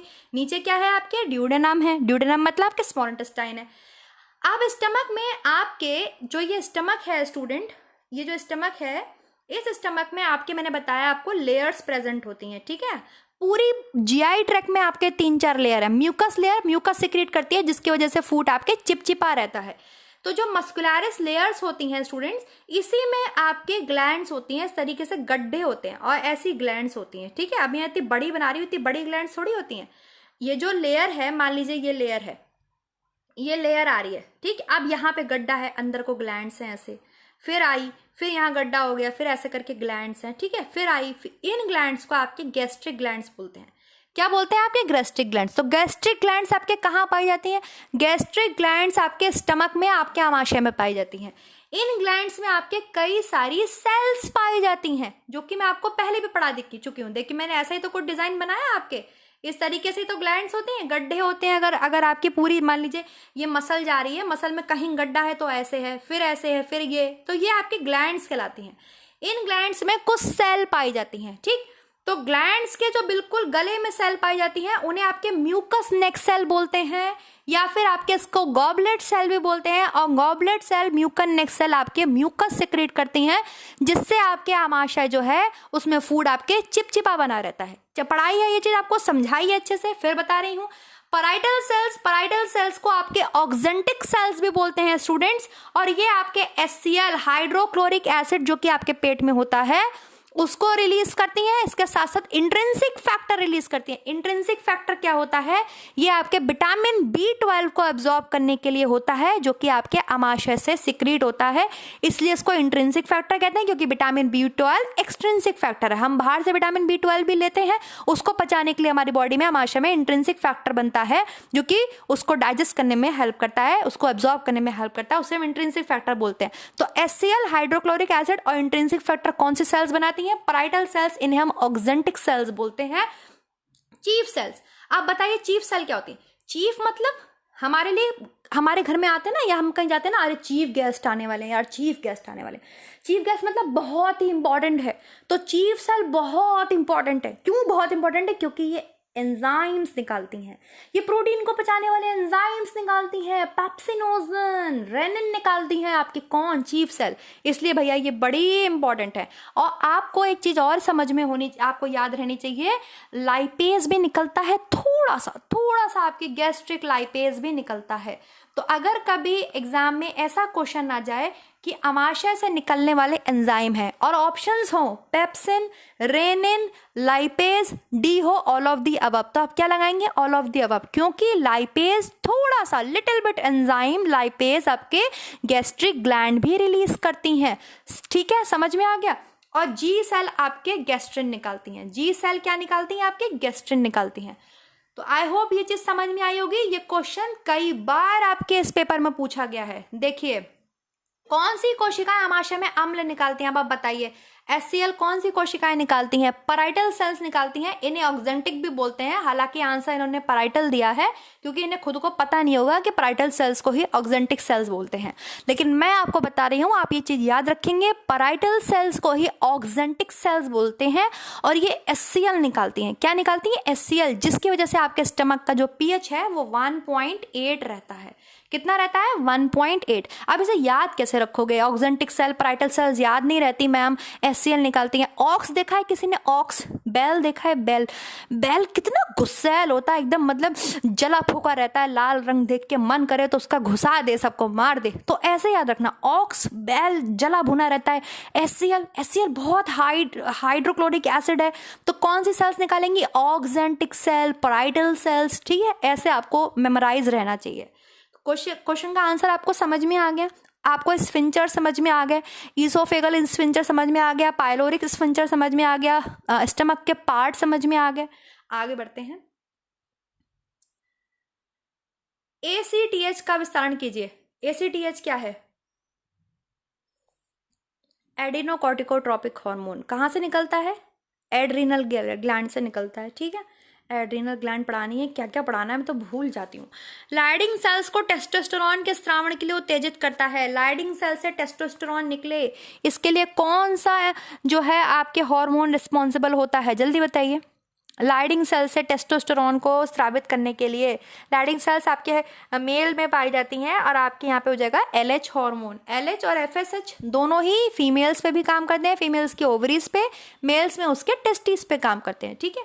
तो LH है आपके जो लाइडिंग सेल से टेस्टोस्टेरोन को सिक्रेट करने में, उत्तेजित करने में हेल्प करता है। नेक्स्ट देखिए FSH का विस्तारण कीजिए। देखिए कितने सारे इसमें पूछे गए इस वाले पेपर में। FSH बताइए क्या होता है। Follicular stimulating hormone. कौन सा होता है, फॉलिक्यूलर स्टिमुलेटिंग हार्मोन, जो कि आपके फीमेल्स में फॉलिकल को मैच्योर करने के लिए FSH निकलता है। FSH के बाद आपके LH वर्क करता है फीमेल के ओवरीज पे, ठीक है, और मेल्स में भी FSH और LH वर्क करते हैं। नेक्स्ट देखिए स्टूडेंट, अंडोत्सर्जन की प्रक्रिया क्या है बताइए। अंडे का निकलना, आपके ग्राफियन फॉलिकल रप्चर हो गया, अंडा बाहर आ गया, ये प्रक्रिया क्या कहलाती है, ये ओव्यूल्यूशन कहलाती है। अंडे का निष्कासन कहलाती है, अंडा बाहर निकालना कहलाती है। हालांकि अंडोत्सर्जन को भी आपके ओव्यूल्यूशन ही बोलते हैं। तो ओव्यूल्यूशन की प्रोसेस क्या है, ओव्यूल्यूशन की प्रोसेस है अंडे का बाहर निकलना, सेकेंडरी oocyte का, या आप जिसको ओवम बोलते हैं उसका बाहर निकलना ही आपके ओव्यूल्यूशन है। फर्टिलाइजेशन क्या होता है, अंडे और स्पर्म्स का, अंडे का निषेचित हो जाना आपके क्या कहलाएगा, फर्टिलाइजेशन कहलाएगा। इम्प्लांटेशन क्या कहलाएगा, अंडे का आरोपण होना आपके इम्प्लांटेशन कहलाएगा। आगे देखते हैं, वनस्पति कोशिका जंतु कोशिका में समान रूप में पाया जाता है। रिपीटेड क्वेश्चन अभी हमने किया है ना 2021 वाले में, और 2016 में ये पूछा गया था। 3 क्वेश्चन देख चुके हैं हम, जो 21 आपके 16 में आए थे और 21 में रिपीट हुए हैं, ठीक है, रिपीटेड क्वेश्चन है। तो केंद्रक और जीव द्रव्य करा था ना हमने ये आपके। नेक्स्ट देखिए, अंतर कोशिकीय पाचन प्रणाली उपलब्ध कराता है। आपके सेल्स के अंदर कौन है, डाइजेस्टिव सिस्टम कौन है, डाइजेस्ट कौन करता है, सेल की मरी कुली चीजों को कौन डाइजेस्ट करता है, लाइजोसोम्स। कौन करते हैं, लाइजोसोम्स करते हैं आपके, ये suicidal bags of the cell कहलाते हैं, ठीक है। ATP का विस्तरण कीजिए। ATP एडिनोसिन ट्राइफॉस्फेट, ATP जो कि एनर्जी देते हैं हमारी बॉडी को। एक ग्लूकोज में 38 ATP होते हैं ना, हाँ 38 अणु होते हैं ना। एडिनोसिन ट्राइफॉस्फेट, ट्राई होना चाहिए ना, टेट्रा है, नहीं ये होगा adenosine triphosphate, not tetra. Next 57 का आंसर करेंगे। अंडे की सबसे भारी परत, अंडा मैं पढ़ा चुकी हूँ, एग वाला वीडियो देख लीजिएगा। कोरोना रेडिएटा होती है, कौन होती है, कोरोना रेडिएटा, सबसे भारी परत अंडे की। अंडे में कितना % प्रोटीन पाया जाता है, 12 से 13%। एक संयोजक ऊतक है, कौन है, कनेक्टिव टिश्यू कौन है इनमें से, आमाशय, cardiac, blood. Blood is a connective tissue, blood is a connective tissue, bones is the connective tissues, ठीक है। Tendon and cartilage are the ligaments are the connective tissues. Erythropoietin का मुख्य भाग किसके द्वारा स्रावित होता है, इरिथ्रोपोइटिन आपके किडनी स्रावित करती है, ठीक है, वृक्क। नेक्स्ट देखिए, वे कलर्स, वे डाइज जो बर्फ के साथ ठंडे स्नान में प्रयुक्त होते हैं, बड़े अच्छे से मैंने आपको ये चीज पढ़ाई है। ये एजोडाइज होते हैं, टेम्परेचर होता है 0 से 5 डिग्री सेल्सियस।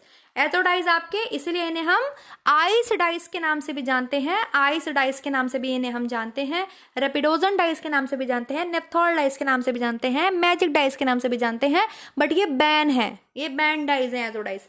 और ये आपके ठंडे ठंडे बर्फ का पानी होना चाहिए, तब ये हम इसको यूज कर सकते हैं, 0 से 5 डिग्री सेल्सियस टेम्परेचर।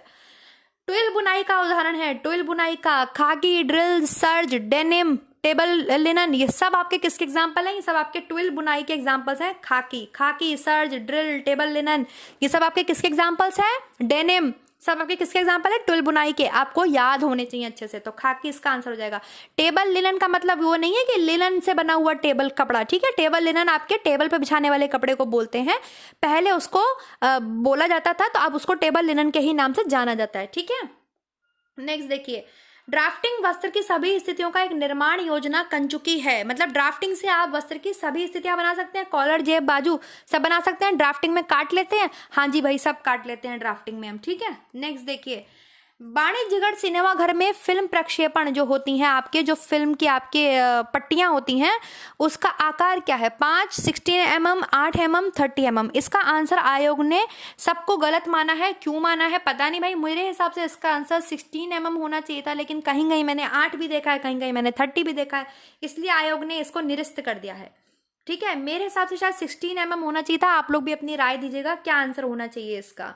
नेक्स्ट देखिए, शिक्षित करके व्यक्ति का दृष्टिकोण बदलना किसका दर्शन है? तो ध्यान रखेंगे आप, ये एक्सटेंशन एजुकेशन का, विस्तारण कार्य का, हालांकि शिक्षा का भी है, शिक्षित करके व्यक्ति का दृष्टिकोण बदलना, लेकिन आप बिल्कुल ध्यान रखिएगा कि आप एजुकेशन नहीं पढ़ रहे हैं, आप एक्सटेंशन एजुकेशन पढ़ रहे हैं। आप प्रॉपर एजुकेशन नहीं पढ़ रहे हैं होम साइंस के अंदर, आप एक्सटेंशन एजुकेशन पढ़ रहे हैं।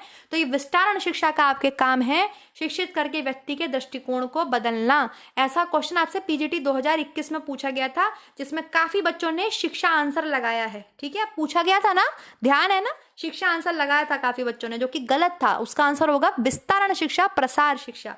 देख लीजिए, रिपीटेड क्वेश्चन है आपके टीजीटी 2021 में आया है। कशेरुकी मतलब जिनमें वर्टिब्री पाई जाती है, मनुष्य में संचरण योग संक्रमण का उदाहरण है। क्या होता है? तो भाई कुत्ते के काटने से मनुष्य में रेबीज फैलता है। And dog are also vertebrae. ठीक है, डॉग्स में भी आपके क्या है, वर्टिब्री पाई जाती है, तो रेबीज हो गया। नेक्स्ट देखिए स्टूडेंट्स, SARS को विस्तारित कीजिए। बताइए SARS का फुल फॉर्म क्या होगा? बड़े क्वेश्चन इसमें ऐसे पूछे गए हैं फुल फॉर्म्स के, 3-4 कर चुके हैं हम लोग। तो आपके इसका होगा आपके सीवियर एक्यूट रेस्पिरेटरी सिंड्रोम। ठीक है, इसका आंसर बी होना चाहिए, severe acute respiratory syndrome, SARS, जिसमें बहुत ज्यादा आपके श्वसन तंत्र से संबंधित खतरनाक बीमारी हो गई है, severe acute respiratory syndrome. Next देखेंगे 67, धूल, धुआं, कुहासा, बाष्प में उपस्थित अशुद्धियां हैं। बताइए वायु प्रदूषण से 3 क्वेश्चन हम कर चुके हैं। 2 क्वेश्चन वायु प्रदूषण के करे थे, गलसुआ चेचक वाला करा था, एक वो भी करा था दहन से, ईंधन से जलने से क्या होता है, और तीसरा क्वेश्चन वायु प्रदूषण से पूछ रहे हैं। मैंने बताया ना, बड़े ही क्वेश्चन एक ही टॉपिक से 3 4 बार क्वेश्चन इन्होंने 2019 वाले में, इसमें 16 वाले में पूछे हैं। नेक्स्ट देखिए, वास्तव में निम्न के अतिरिक्त सभी भोजन में कार्बोहाइड्रेट पाया जाता है। बताइए कार्बोहाइड्रेट का सोर्सेस इनमें से क्या नहीं है? निम्न के अतिरिक्त आपसे पूछ रहे हैं। बताइए, दूध में भाई कार्बोहाइड्रेट होता है, ब्रेड में होता है, फल में होता है। मांस जो है स्पेशली प्रोटीन के लिए जाना जाता है। ऐसा नहीं है कि मांस आपको कार्बोहाइड्रेट नहीं देता, लेकिन भैया मांस आपको सारे एसेंशियल प्रोटीन्स प्रोवाइड कराता है, अमाइनो एसिड्स प्रोवाइड कराता है। ठीक है, तो मांस जो है वो रिचर सोर्स है किसका? आपके प्रोटीन्स का, जबकि कार्बोहाइड्रेट रिचर सोर्स है। दूध से हमें पढ़ लिया है, ज्यादा मात्रा में कार्बोहाइड्रेट मिलते हैं, प्रोटीन की मात्रा कम होती है। पढ़ चुके हैं आप, मैंने पढ़ा दिया है पूरा आपको। भोजन जिसमें संतृप्त मतलब सैचुरेटेड वसा है, ट्रांस फैट है, कोलेस्ट्रॉल है, शर्करा कम होती है, वह उन्नत रक्त को नियंत्रित करने में सहायता करते हैं। बताइए किसको? Saturated fat, trans fat, cholesterol, ये सब किसके नियंत्रित करने में सहायक है आपको? बताइए लिपिड स्तर को। लिपिड्स आर फैट्स, तो ये सब लिपिड से ही तो जुड़े हुए हैं, है ना। नेक्स्ट देखिए, मानव दूध किस विटामिन का अच्छा सोर्स है? ये क्वेश्चन में रिपीटेड है, आपके 2021 वाले में भी आया था और हम बात कर चुके हैं। विटामिन ए सबसे ज्यादा मात्रा में मानव को दूध में पाया जाता है और इसको एंटी इन्फेक्शन विटामिन बोलते हैं। इसको क्यों एंटी इन्फेक्शन विटामिन बोलते हैं? ताकि ये बच्चे में इन्फेक्शन से बचा सके बच्चे को। इसलिए मां के दूध में विटामिन ए की मात्रा ज्यादा होती है, कैल्शियम की मात्रा ज्यादा होती है, ताकि बच्चे की जो बोन्स हैं वो मैच्योर हो सके। ठीक है, जो कि कार्टिलेज की बनी होती हैं, धीरे धीरे वो किसकी हो सके? धीरे धीरे वो मैच्योर बोन में बदल सके, और वो जो है आपके उसी प्रोसेस को हम ओसिफिकेशन बोलते हैं। और माँ के दूध में कार्बोहाइड्रेट की मात्रा ज्यादा होती है, लैक्टोज की मात्रा ज्यादा होती है जल के बाद, क्योंकि बच्चे को एनर्जी मिल सके ज्यादा काम करने की, काम करने की नहीं, सॉरी, उसके डेवलपमेंट की जो भी है उसके लिए। तो vitamin A, repeated question. Next देखिए, एक रोगी की निश्वासित वायु में क्या होता है? एक रोगी है और वो वायु को बाहर निकाल रहा है, तो उसमें भाई कार्बन डाइऑक्साइड ही तो होगा ज्यादा मात्रा में। क्या पाया जाएगा आपके? हमारी भी में कार्बन डाइऑक्साइड होगा, लेकिन एक रोगी है, ज्यादा ही बीमार है, तो भाई उसके कार्बन डाइऑक्साइड ज्यादा मात्रा में बाहर निकल रहा है। नेक्स्ट देखिए, वह परिवार जो अपने पर्यावरण के साथ निरंतर परस्पर संबंधित रहती है क्या कहलाती है? वह परिवार जो अपने पर्यावरण के साथ बराबर कांटेक्ट में है, तो ऐसी प्रणाली तो खुली प्रणाली कहलाएगी ना। न बंद न अर्ध खुली प्रणाली अपने पर्यावरण के साथ मिलके काम कर रही है, अपने एनवायरमेंट को भी देख रही है, बाहर निकल रही है, लोगों से मिलजुल रही है, वातावरण में अपने घुल मिल रही है, तो खुली प्रणाली है ना। नेक्स्ट, नमक किसके साथ ग्रहण किया जाता है? नमक को किसके साथ फोर्टिफाइड किया जाता है? नमक में आपके एक तो आयोडीन आपको फोर्टिफाइड किया जाता है, पोटेशियम आयोडाइड। इसके अलावा आपके क्या किया जाता है? इसके अलावा आपके फॉलिक एसिड से भी किया जाता है नमक को फोर्टिफाइड, और आपके आयरन से भी नमक को दृढ़ किया जाता है। क्लियर है? नेक्स्ट देखेंगे स्टूडेंट, किसके अनुसार नैतिक विकास 2 चरणों में होता है? देखिए, मोरल डेवलपमेंट की बात जो है आपके कोहलबर्ग करते हैं।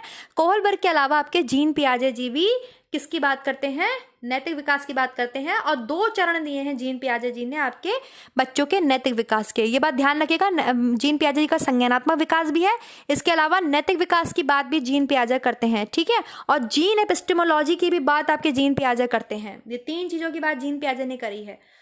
हिस्टोग्राम और आवर्ती बहुभुज के 2 ग्राफिकल प्रस्तुतिकरण है। हिस्टोग्राम और आवर्ती बहुभुज के 2 ग्राफिकल प्रस्तुतिकरण है। क्या? आवर्ती बंटन, वर्गांक, आवर्ती सारणी। क्या है इसका आंसर, क्या हो जाएगा?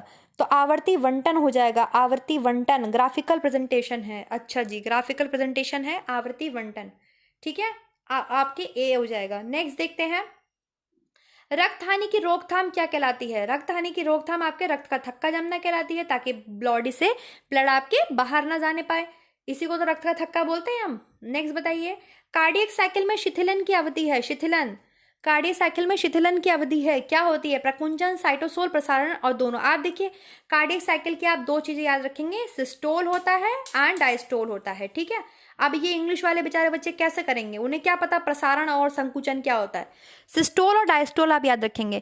तो जब आपके एट्रियम सिस्टोल होते हैं मतलब आपके सिकुड़ना, और जब आपके वेंट्रिकल सिस्टोल होते हैं। कार्डियक साइकिल में एक बार एट्रियम सिस्टोल होंगे, एक बार एट्रियम डायस्टोल होंगे, फिर आपके वेंट्रिकल सिस्टोल होंगे, वेंट्रिकल डायस्टोल होंगे। समझ में आ रहा है? कार्डियक साइकिल में पढ़ाऊंगी, कोई भी बच्चा परेशान नहीं होगा। ये हमारा हार्ट है, हार्ट में हमारे 4 चेंबर होते हैं। ऊपर वाले चेंबर को हम एट्रियम बोलते हैं, एट्रिया बोलते हैं, आलिंद बोलते हैं। नीचे वाले चेंबर्स को हम वेंट्रिकल बोलते हैं, ठीक है। तो एक बार आपके एट्रियम सिस्टोल होते हैं मतलब सिकुड़ते हैं, और फिर आपके ये फैलते हैं, क्लियर। फिर आपके जो हैं यहाँ पर वेंट्रिकल एक बार सिकुड़ते हैं, वेंट्रिकल सिकुड़ते हैं, वो फैलते हैं। तो यही चारों चीजें आपके क्या कहलाती हैं? कार्डियक साइकिल कहलाती हैं। तो शिथिलन की अवधि इसमें क्या हो जाएगी? शिथिलन की अवधि को तो शायद इसमें ये प्रसारण बोलते हैं, फिलहाल आप हिंदी में समझ, इंग्लिश में समझ लीजिए। सिस्टोल मतलब होता है सिकुड़ना, ठीक है, और डायस्टोल मतलब होता है फैलना। क्या होता है? डायस्टोल मतलब होता है आपके फैलना। क्लियर है स्टूडेंट? तो इंग्लिश में जरूर ये क्वेश्चन देख लेना, आराम से ध्यान से आंसर करेंगे आप लोग। कार्डियक साइकिल में आपको 4 स्टेप देखने के लिए मिलेंगे, आर्टरी सिस्टोल, वो atrium systole and atrium diastole, and ventricle systole and ventricle diastole. इसी पूरे कार्डियक साइकिल को 0.8 सेकेंड लगते हैं, वो मैं आपको पढ़ा दूंगी, don't worry about that. Oxygen अणु हीमोग्लोबिन के किस भाग से जुड़ता है? बताइए, कितना सरल क्वेश्चन और कितना इंपॉर्टेंट। ऑक्सीजन के जो अणु है वो हीमोग्लोबिन के हीम भाग से जुड़ते हैं, आयरन से जुड़ते हैं, ठीक है, हीम भाग से जुड़ते हैं। क्लियर है? ग्लोबिन से नहीं जुड़ते, हीम भाग से जुड़ते हैं, ठीक है। ग्लोबुलिन क्या है? आपके प्रोटीन है। नेक्स्ट देखिए, अमाशय के कोटर अंथरम की जी सेल्स, अभी मैंने आपको सब सेल्स पढ़ाई, पैराइटल सेल्स, ऑक्जेंटिक सेल्स दोनों एक ही हैं, जो कि एचसीएल और इंट्रिंसिक फैक्टर रिलीज करती हैं। सेम क्वेश्चन पूछा गया, दोबारा पूछा गया, एक ही चीज से कई कई बार क्वेश्चन पूछा गया इस एक पेपर में, और भी होंगे ऐसे। और मैंने आपको अभी बताया कि जी सेल से गैस्ट्रिन, तो गैस्ट्रिन के आगे ही लगा है जी, गैस्ट्रिन के तो आगे ही जी लगा है, तो जी सेल क्या करेंगी? गैस्ट्रिन। और एक है बड़ी महत्वपूर्ण सेल, कौन सी? चीफ सेल, वो चीफ गेस्ट है आमाशय के। क्यों? क्योंकि वो पेप्सिन और रेनिन एंजाइम देते हैं, अगर वो नहीं देंगे तो प्रोटीन का पाचन नहीं होगा, इसलिए भाई वो चीफ सेल कहलाते हैं, ठीक है। तो पेप्सिन रेनिन कौन आपके सिक्रेट करता है? Chief cell. नेक्स्ट देखिए, उदर स्त्राव किस अम्ल का बना होता है? लीजिए, सेम क्वेश्चन रिपीटेड, बार बार एक ही से पूछा है। आमाशय बड़ा पसंद था इस एग्जामिनर को, इसलिए इसने एग्जामिनर ने आमाशय से बहुत क्वेश्चन पूछे हैं। स्टमक को, मैं तो स्टमक मुझे भी बहुत पसंद है, मुझे तो खैर पूरी एनाटॉमी बहुत पसंद है, पूरी होम साइंस बहुत पसंद है, तो मैं तो इसको स्टमक को भी अलग से पढ़ा दूंगी आपको, मुझे कोई प्रॉब्लम थोड़ी है। तो एचसीएल होता है, क्या होता है? एचसीएल होता है स्टमक में, एचसीएल होता है, तो वही 1.8 इसका पीएच होता है। कौन सेग्रेट करता है HCl? Oxyntic cell, parietal cells. ये पैराइटल सेल्स को पार्श्विक सेल्स भी बोलते हैं हिंदी में। नेक्स्ट देखिए, कार्बोहाइड्रेट के पाचन के लिए अमाइलेज कहाँ से निकलता है? दोनों से निकलता है, मुख से भी निकलता है, पैनक्रियास से भी निकलता है। मुख में 30% कार्बोहाइड्रेट का पाचन होता है, पेट में कार्बोहाइड्रेट का पाचन नहीं होता, पेट में तो केवल भैया प्रोटीन बचेंगे, पा से पेट, पा से प्रोटीन, पा से पेट, पा से प्रोटीन, ठीक है। और अग्नाशय भी आपके एंजाइम निकालता है, क्या? पैनक्रियास भी आपके निकालता है आपके अमाइलेज। और 60% बचे हुए आपके जो 70% है कार्बोहाइड्रेट, वो आपके कहाँ बचते हैं? वो आपके इंटेस्टाइन में बचते हैं, ठीक है। तो दोनों हो जाएगा, ऑप्शन इसमें क्या हो जाएगा? डी हो जाएगा। 82 का आंसर करेंगे सब। टेस्टोस्टेरॉन किसके द्वारा स्रावित होता है? तो लाइडिंग सेल्स के द्वारा टेस्टोस्टेरॉन आपके स्रावित होता है। किसके द्वारा होता है? लाइडिंग सेल्स के द्वारा टेस्टोस्टेरॉन। अभी ये क्वेश्चन किया है ना कि लाइडिंग सेल टेस्टोस्टेरोन स्रावित करती हैं किस हार्मोन के थ्रू, एलएच के थ्रू। और सेम क्वेश्चन पूछा है, जिसको ना भी आता हो तो आंसर क्वेश्चन में देख के कर ले। हार्मोन अंडोत्सर्जन के लिए आवश्यक है, बताइए। देखिए ये आपकी वो हो गई ओवरी हो गई, ओवरी में आपके अंडे के निर्माण के लिए ग्राफियन फॉलिकल बन रहा है, यहाँ तक आपके एफएसएच हेल्प करता है। एफएसएच आपके फॉलिकल, फॉलिकल को मैंने आपको बताया था, फॉलिकल अंडे को बोलते हैं, अंडे का सिनोनिम है फॉलिकल। फॉलिकल को ग्रो करने के लिए, फॉलिकल के मैच्योर होने में हेल्प करता है एफएसएच। और जैसे ही ग्राफियन फॉलिकल रप्चर हुआ, यहाँ से ओवम निकल गया, तो इस पे काम करता है आपके एलएच। कौन काम करता है? LH hormone. अंडोत्सर्जन के लिए कौन सा आपके हार्मोन वर्क करेगा? अंडोत्सर्जन मतलब ओव्यूलेशन में आपके एलएच वर्क करेगा। मैंने बताया ना आपको, ये ग्राफियन फॉलिकल फट जाए और इसमें से आपके ओवरी से वूसाइट निकल, इसमें से निकल जाए, अंडा बाहर निकल जाए, इस पे काम करता है ल्यूटिनाइजिंग हार्मोन, क्योंकि अब ल्यूटियल फेज स्टार्ट हो जाएगी, अब कार्पस ल्यूटियम बन जाएगा, है ना। और अब जब तक आपके ओवरी में, ये आपके ओवरी है, आपके ओवरी में जब तक ये अंडा बन रहा है, तो इस अंडे का निर्माण में कौन हेल्प करेगा? ये इतना बड़ा हो जाता है ग्राफियन फॉलिकल, इसके निर्माण में हेल्प करता है एफएसएच। यहां तक कौन हेल्प करता है? एफएसएच। ये निकल गया, अंडा बाहर निकल गया, तो ये अंडा बाहर निकला, ये ओव्यूलेशन की प्रोसेस हो पाई, ये किसकी वजह से? ल्यूटिनाइजिंग हार्मोन की वजह से। और ये दोनों हार्मोन आपके एंटीरियर पिट्यूटरी एडिनोहाइपोफाइसिस निकालती है। बता चुकी हूँ आपको ये सब चीजें मैं, तो एलएच। नेक्स्ट देखिए, मासिक चक्र का समय क्या कहलाता है? यह आंसर भी निरस्त करा है एग्जामिनर ने। मासिक चक्र का समय आपके मासिक श्राद्ध भी कहलाता, मासिक श्राव भी कहलाता है, आपके रजोदर्शन। वैसे इसका आंसर तो मासिक श्राव हो सकता था, लेकिन ये एग्जामिनर ने आपके निरस्त कर दिया। क्यों निरस्त कर दिया मैं बताती हूँ। रजोदर्शन मतलब मेनार्की, जब सबसे पहली बार पीरियड आपका दिखता है फीमेल्स को, दर्शन हुए हैं पहली बार, तो इसलिए उसको रजोदर्शन मेनार्की बोलते हैं। प्यूबर्टी का ये साइन होता है। मीनोपॉज क्या होता है? मीनोपॉज मतलब होता है आपके रुक जाना, ठीक है।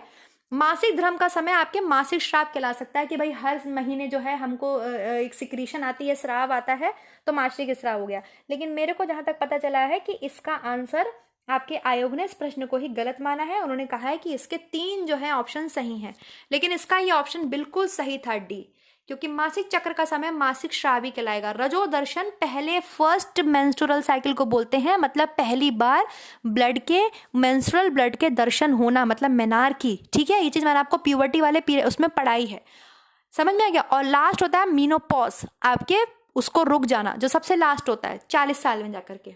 लेकिन इसको निरस्त कर दिया एग्जामिनर ने, कोई बात ही नहीं है। नेक्स्ट देखते हैं, ईसीएफ को विस्तारित कीजिए, बताइए किसको विस्तारित कीजिए? ईसीएफ को क्या है बताइए? एक्सटर्नल सेल फ्लूइड है ईसीएफ आपके, एक्स्ट्रा सेल फ्लूइड है, एक्स्ट्रा सेलुलर फ्लूइड है, एक्स्ट्रा सेलुलर फ्लूइड है। क्या है ईसीएफ? एक्स्ट्रा सेलुलर फ्लूइड है।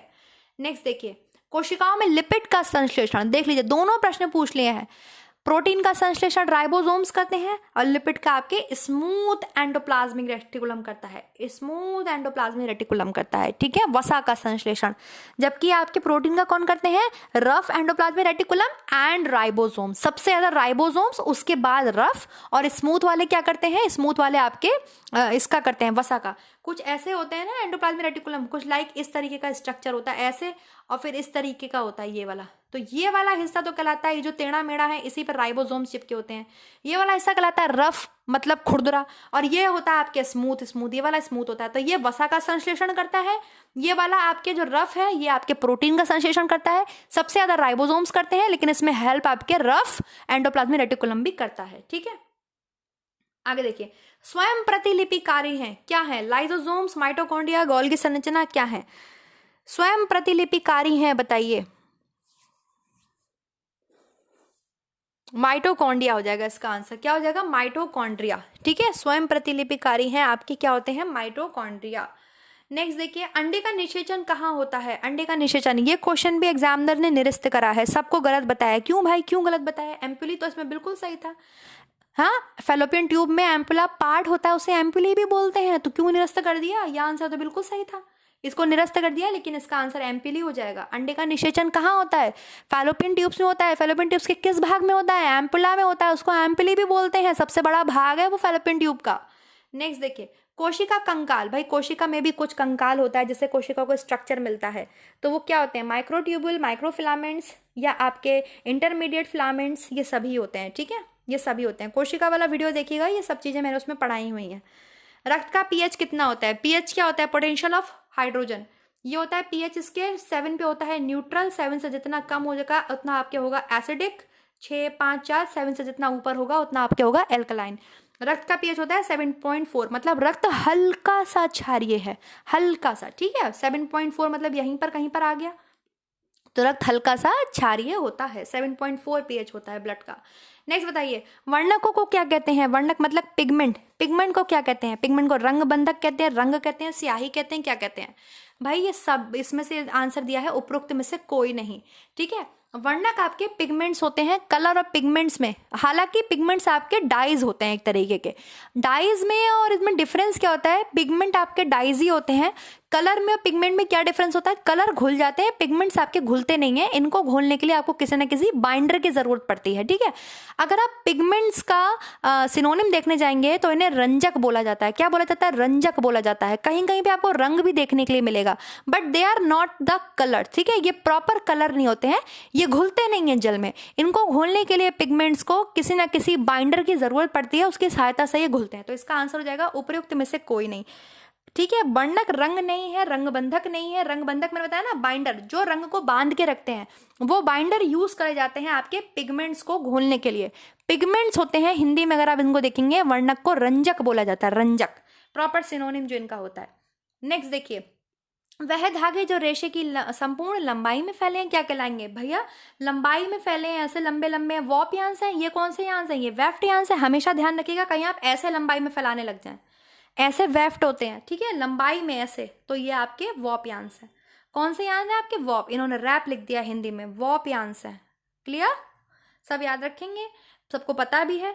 हल्के मान बनाने के लिए रंग में क्या मिला दे? सफेद रंग मिला देते तो क्या बन जाते हैं? टिंट्स बन जाते हैं। और जहां ब्लैक मिला देंगे क्या बनते चले जाएंगे? आपके शेड्स बनते चले जाएंगे, ठीक है। आप कलर में जितना व्हाइट मिलाएंगे टिंट्स बनेंगे, जितना ब्लैक मिलाएंगे उतना आप शेड्स बनाते चले जाएंगे। नेक्स्ट देखिए, पत्तों की श्रृंखला है, एक समुचित क्रम में आपने लगा रखी है, एक ऑर्डर में लगा रखी है, और आप पूरी कहानी बता रहे हैं। ये फ्लैश कार्ड्स होते हैं, बड़ा ही महत्वपूर्ण क्वेश्चन है ये, और इसमें पिक्चर आपके प्रत्यक्ष रूप से सामने दिखाई जाती हैं। 2021 टीजीटी में एक क्वेश्चन पूछा गया था आपसे, प्रत्यक्ष रूप से पिक्चरें सामने दिखाई जाती हैं फ्लैश कार्ड्स में। इनकी संख्या आपकी होती है 10 से 15 या ज्यादा ज्यादा 15 से 20, ठीक है। 20 से ऊपर नहीं होती हैं, 20 से ऊपर फ्लैश कार्ड्स यूज नहीं किए जाते। एक ऑर्डर में होते हैं, कोई कहानी, कोई भी चीज को ये क्या करते हैं, सामने व्याख्या कर रहे होते हैं। छोटे छोटे होते हैं, ज्यादा बड़े नहीं होते हैं, ठीक है। फ्लैश कार्ड्स पत्तों जैसी श्रृंखला होती है, मतलब ऐसे करके आपने पूरी बना रखी है श्रृंखला, एक सीरीज बना रखी है। मान लीजिए आपको बताना है फीमेल फीटिसाइड, तो आपने दिखाया कि भाई पहले एक लड़की की एक लड़के से शादी हुई, फिर वो गर्भवती हुई तो उसको पता चला कि उसको लड़की होने वाली है, तो उसको भ्रूण का जबरदस्ती चेकअप कराया, फिर उसको मार दिया। इस तरीके से आप क्या कर रहे हैं, आप एक पूरी कहानी को बता रहे हैं, फिर आप उसी पत्ते में बता रहे हैं कि कैसे वो फीमेल ने फिर अपने लिए जागरूकता फैलाना शुरू करी, उसको समझ में आया, इस तरीके से, ठीक है। तो ये फ्लैश कार्ड्स होते हैं। नेक्स्ट देखिए, बच्चों और वयस्कों की समान शिक्षा के लिए शुरू किया गया विद्यालय का आधारभूत तंत्र क्या है? भूदान, प्रयोग परियोजना, नई तालीम, मार्थिंडम। कौन सा है इसमें आंसर हो जाएगा? जल्दी से सब आंसर करेंगे बहुत तेजी के साथ। बच्चों और वयस्कों के लिए आपके नई तालीम, इसका आंसर क्या दिया गया है? नई तालीम दिया गया है। चलिए नेक्स्ट देखते हैं 96। एक व्यक्ति, पशु, वस्तु या पदार्थ जिसके संक्रमण मेजबान तक पहुंच जाते हैं वो क्या कहलाते हैं? वो क्या कहलाते हैं? आपके संक्रमण का स्रोत कहलाते हैं, वो सोर्स हो जाते हैं, जिसकी वजह से इन्फेक्शन क्या होता है, आपके फैल जाता है। मेजबान मतलब होस्ट की बॉडी तक फैल जाता है, ठीक है। चलिए देखिए नेक्स्ट देखिए, अति श्वसन संक्रमणों के संचरण का प्रकार है। अति श्वसन संक्रमणों के संचरण का प्रकार है जल वायु, जलवायु दोनों, या आपके भोजन। क्या हो जाएगा इसका आंसर? श्वसन संक्रमण अगर आपसे पूछा है, रेस्पिरेटरी इन्फेक्शन पूछा है, तो इसका संचरण तो केवल वायु के थ्रू ही होता है ना। जल से तो इंटेस्टाइनल आपके दिक्कत होती है ज्यादा से ज्यादा, वायु से जो है आपके स्पेशली रेस्पिरेटरी सिस्टम खराब होता है, और आपके श्वसन संबंधी संक्रमण इन्फेक्शन आपको देखने के लिए मिलता है। तो इसका संचरण वायु से होता है, चाहे फिर वो आपके इन्फ्लुएंजा हो, चाहे फिर वो आपके चेचक हो, चाहे वो आपके गलसुआ हो, चाहे फिर वो आपके और कौन कौन सी होती है, टीबी हो, ये सब बीमारी। नेक्स्ट देखिए, कृत्रिम वायु आवागमन का प्रकार है। आपसे आर्टिफिशियल वेंटिलेशन पूछ रहा है, पहले ही मैं बात कर चुकी हूँ। Exhaust, pineal, mixed, air conditioner, ये सब आपके क्या हैं? ये सब आपके कृत्रिम वायु आवागमन, कृत्रिम वेंटिलेशन के प्रकार हैं। नेक्स्ट देखिए 99 का आंसर करेंगे सब। यौगिक जो कार्बोहाइड्रेट वसा और प्रोटीन से ऊर्जा निकालना सुगम बनाते हैं। यहाँ पर ये कहना चाह रहे थे ऐसे कंपाउंड्स बताइए जो कार्बोहाइड्रेट वसा और प्रोटीन के फंक्शंस को करने में हेल्प करते हैं, लेकिन इन्होंने केवल ऊर्जा बता दी, जो कि क्वेश्चन गलत हो गया, इसलिए इसका आंसर भी आपके जो है आयोग नहीं दे पाया। जबकि ऐसे कंपाउंड्स जो कार्बोहाइड्रेट्स को, फैट्स को, विटामिन्स को काम करने दें, क्योंकि ये मैक्रो न्यूट्रिएंट्स हैं, तो इसमें मिनरल्स भी हेल्प करते हैं, इसमें विटामिन भी हेल्प करता है, इसमें आपका जल भी हेल्प करता है, इसमें आपके रेशे भी हेल्प कर सकते हैं, है ना। इसलिए इस आंसर को इन्होंने फुल बना दिया, क्योंकि सब कुछ तो सही है, क्योंकि ये मैक्रो न्यूट्रिएंट है। इनको क्वेश्चन ये पूछना चाहिए था ऐसे कंपाउंड बताइए जो इन तीनों के काम को सुगम बनाते हो, इन तीनों का काम जो है वो अच्छे से बॉडी में हो पाए। तो भाई विटामिन भी कोएंजाइम की तरह काम करते हैं, मिनरल्स भी काम करते हैं, वाटर तो बहुत काम करता है। ऑप्शन ये डी में सभी दे ही नहीं पाए, तो इसलिए आंसर भी निरस्त हो गया। नेक्स्ट देखिए, निम्नलिखित में से कौन से भोजन उच्चतम गुणवत्ता, हाई क्वालिटी ऑफ प्रोटीन उपलब्ध कराते हैं? आप लगा देंगे अंडा। इसका एनपीयू सबसे बेस्ट है, इसकी बात मैं आपसे 75 बार कर चुकी हूँ, ठीक है। नेक्स्ट 101, एक नवजात द्वारा आसानी से पचने वाला कार्बोहाइड्रेट है लैक्टोज। इसकी मात्रा माँ के दूध में 7% होती है। कितनी होती है? 7%। सबसे ज्यादा आपके क्या पाया जाता है? लैक्टोज माँ के दूध में पाया जाता है, वाटर के बाद 7% इसकी आपके माँ के दूध में परसेंटेज होती है, और बच्चे द्वारा आसानी से पचता है। नेक्स्ट, वह भोजन जो पोषणीय दृष्टिकोण से पूर्णतः अपर्याप्त है। तो कौन सी डाइट जो है उसमें कोई भी न्यूट्रिएंट नहीं मिलेगा आपको? क्लियर फ्लूइड डाइट में। क्लियर फ्लूइड डाइट भैया, बहुत ज्यादा कोई बीमार है पर्सन जिसका ऑपरेशन हुआ है, इंटेस्टाइन वगैरह का ऑपरेशन हुआ है, या इतना सीवियर पेशेंट है, तो इसको बिल्कुल क्लियर फ्लूइड डाइट दी जाती है, छनी हुई डाइट जिसे हम बोलते हैं, ठीक है। दाल का पानी भी अगर दे रहे हैं तो उसको छान के दे रहे हैं, तो ऐसा पेशेंट जो है उसमें कोई न्यूट्रिएंट तो जा ही नहीं रहा है, तो ऐसा जो पेशेंट है वो बहुत कम न्यूट्रिएंट्स को क्या कर पा रहा है? ले पा रहा है। नेक्स्ट देखिए, रिपर क्या है? रिपर आपके किसका उपकरण है? रिपर आपके एक सिलाई का उपकरण है, ठीक है, स्विंग का करने का आपके उपकरण है। क्लियर हो गया? चलिए आगे देखते हैं स्टूडेंट, ये चीज इसको याद रखिएगा।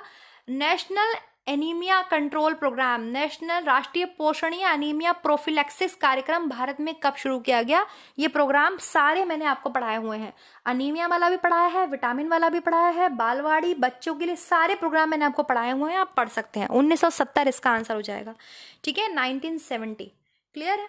नेक्स्ट देखिए स्टूडेंट, एक बालक सावधान होगा जब उसको क्या समझ में आएगा?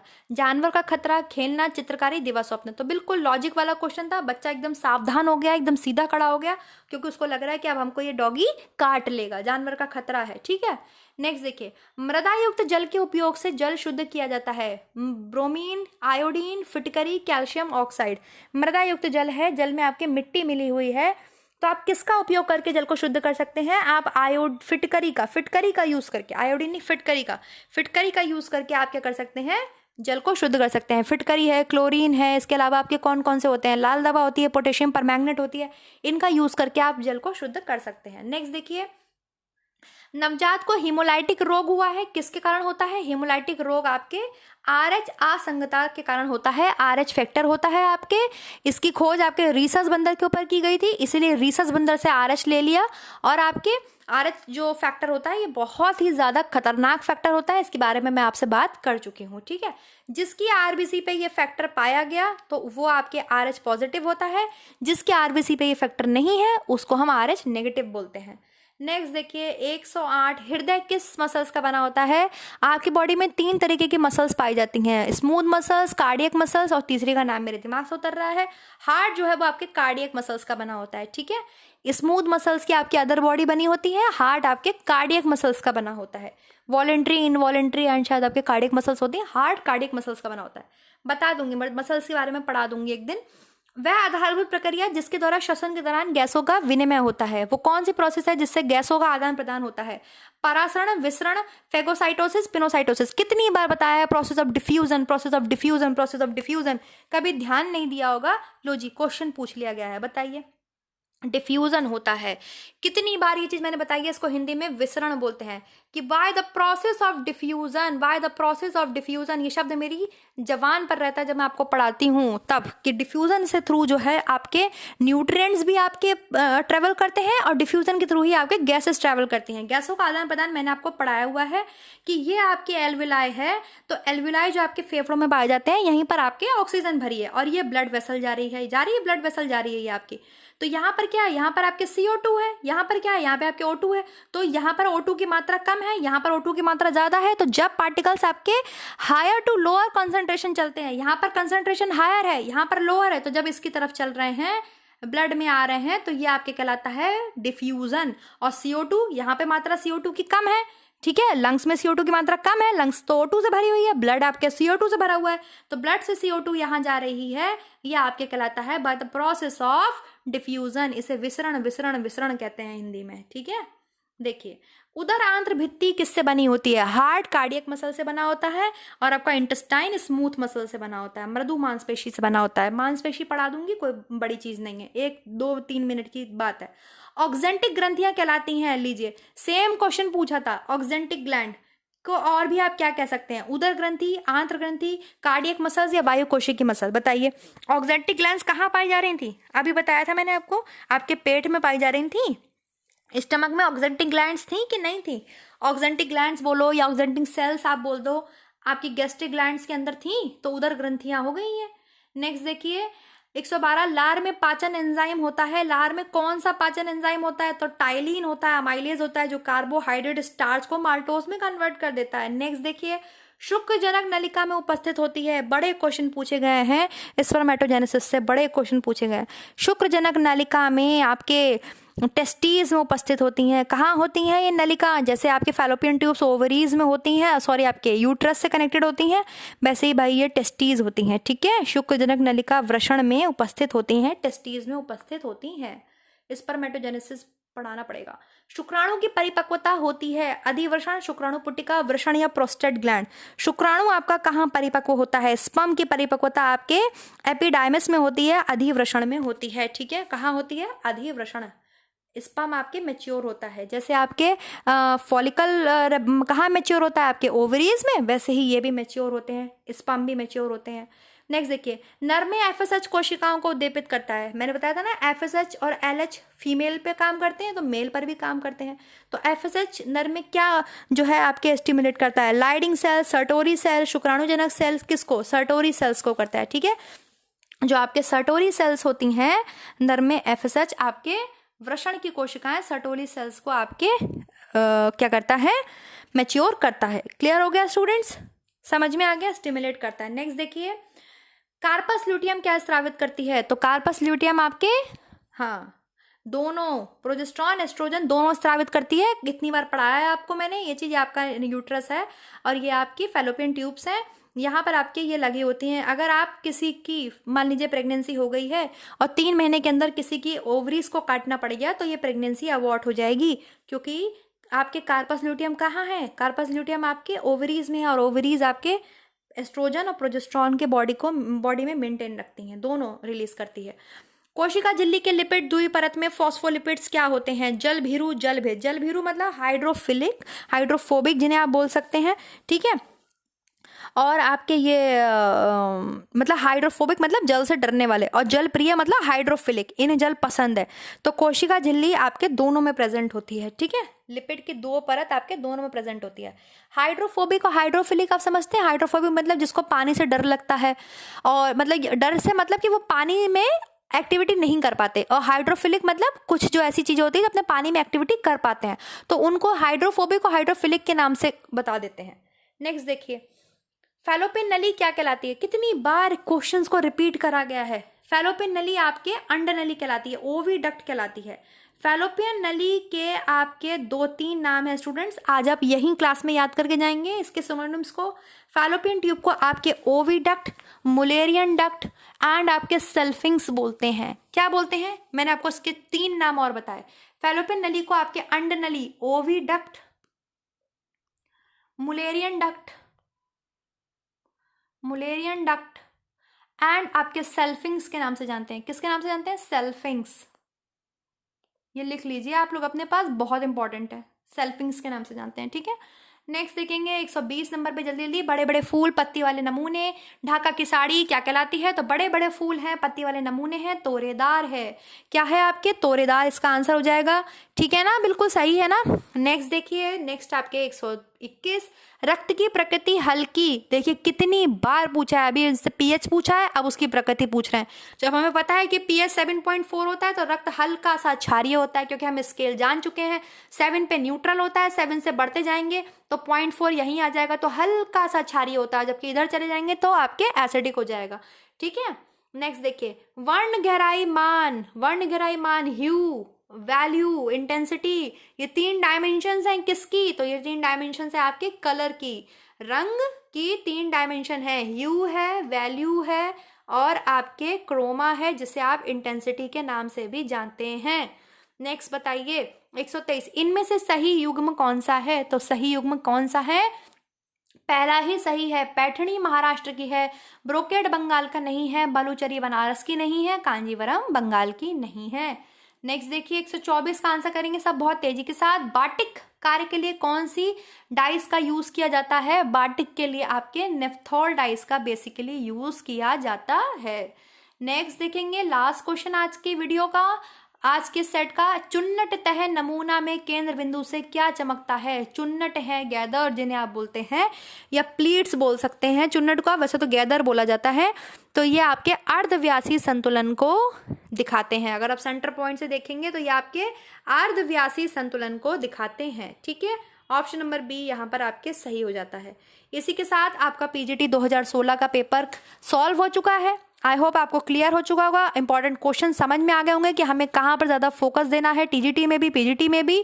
और क्वेश्चन रिपीट होते रहते हैं, इसलिए प्रीवियस ईयर्स को सॉल्व करना बहुत ज़रूरी है। Thank you so much guys, next में मिलेंगे नेक्स्ट टॉपिक के साथ। तब तक आप लोग अपना ध्यान रखिए, bye bye guys, always support women empowerment, bye.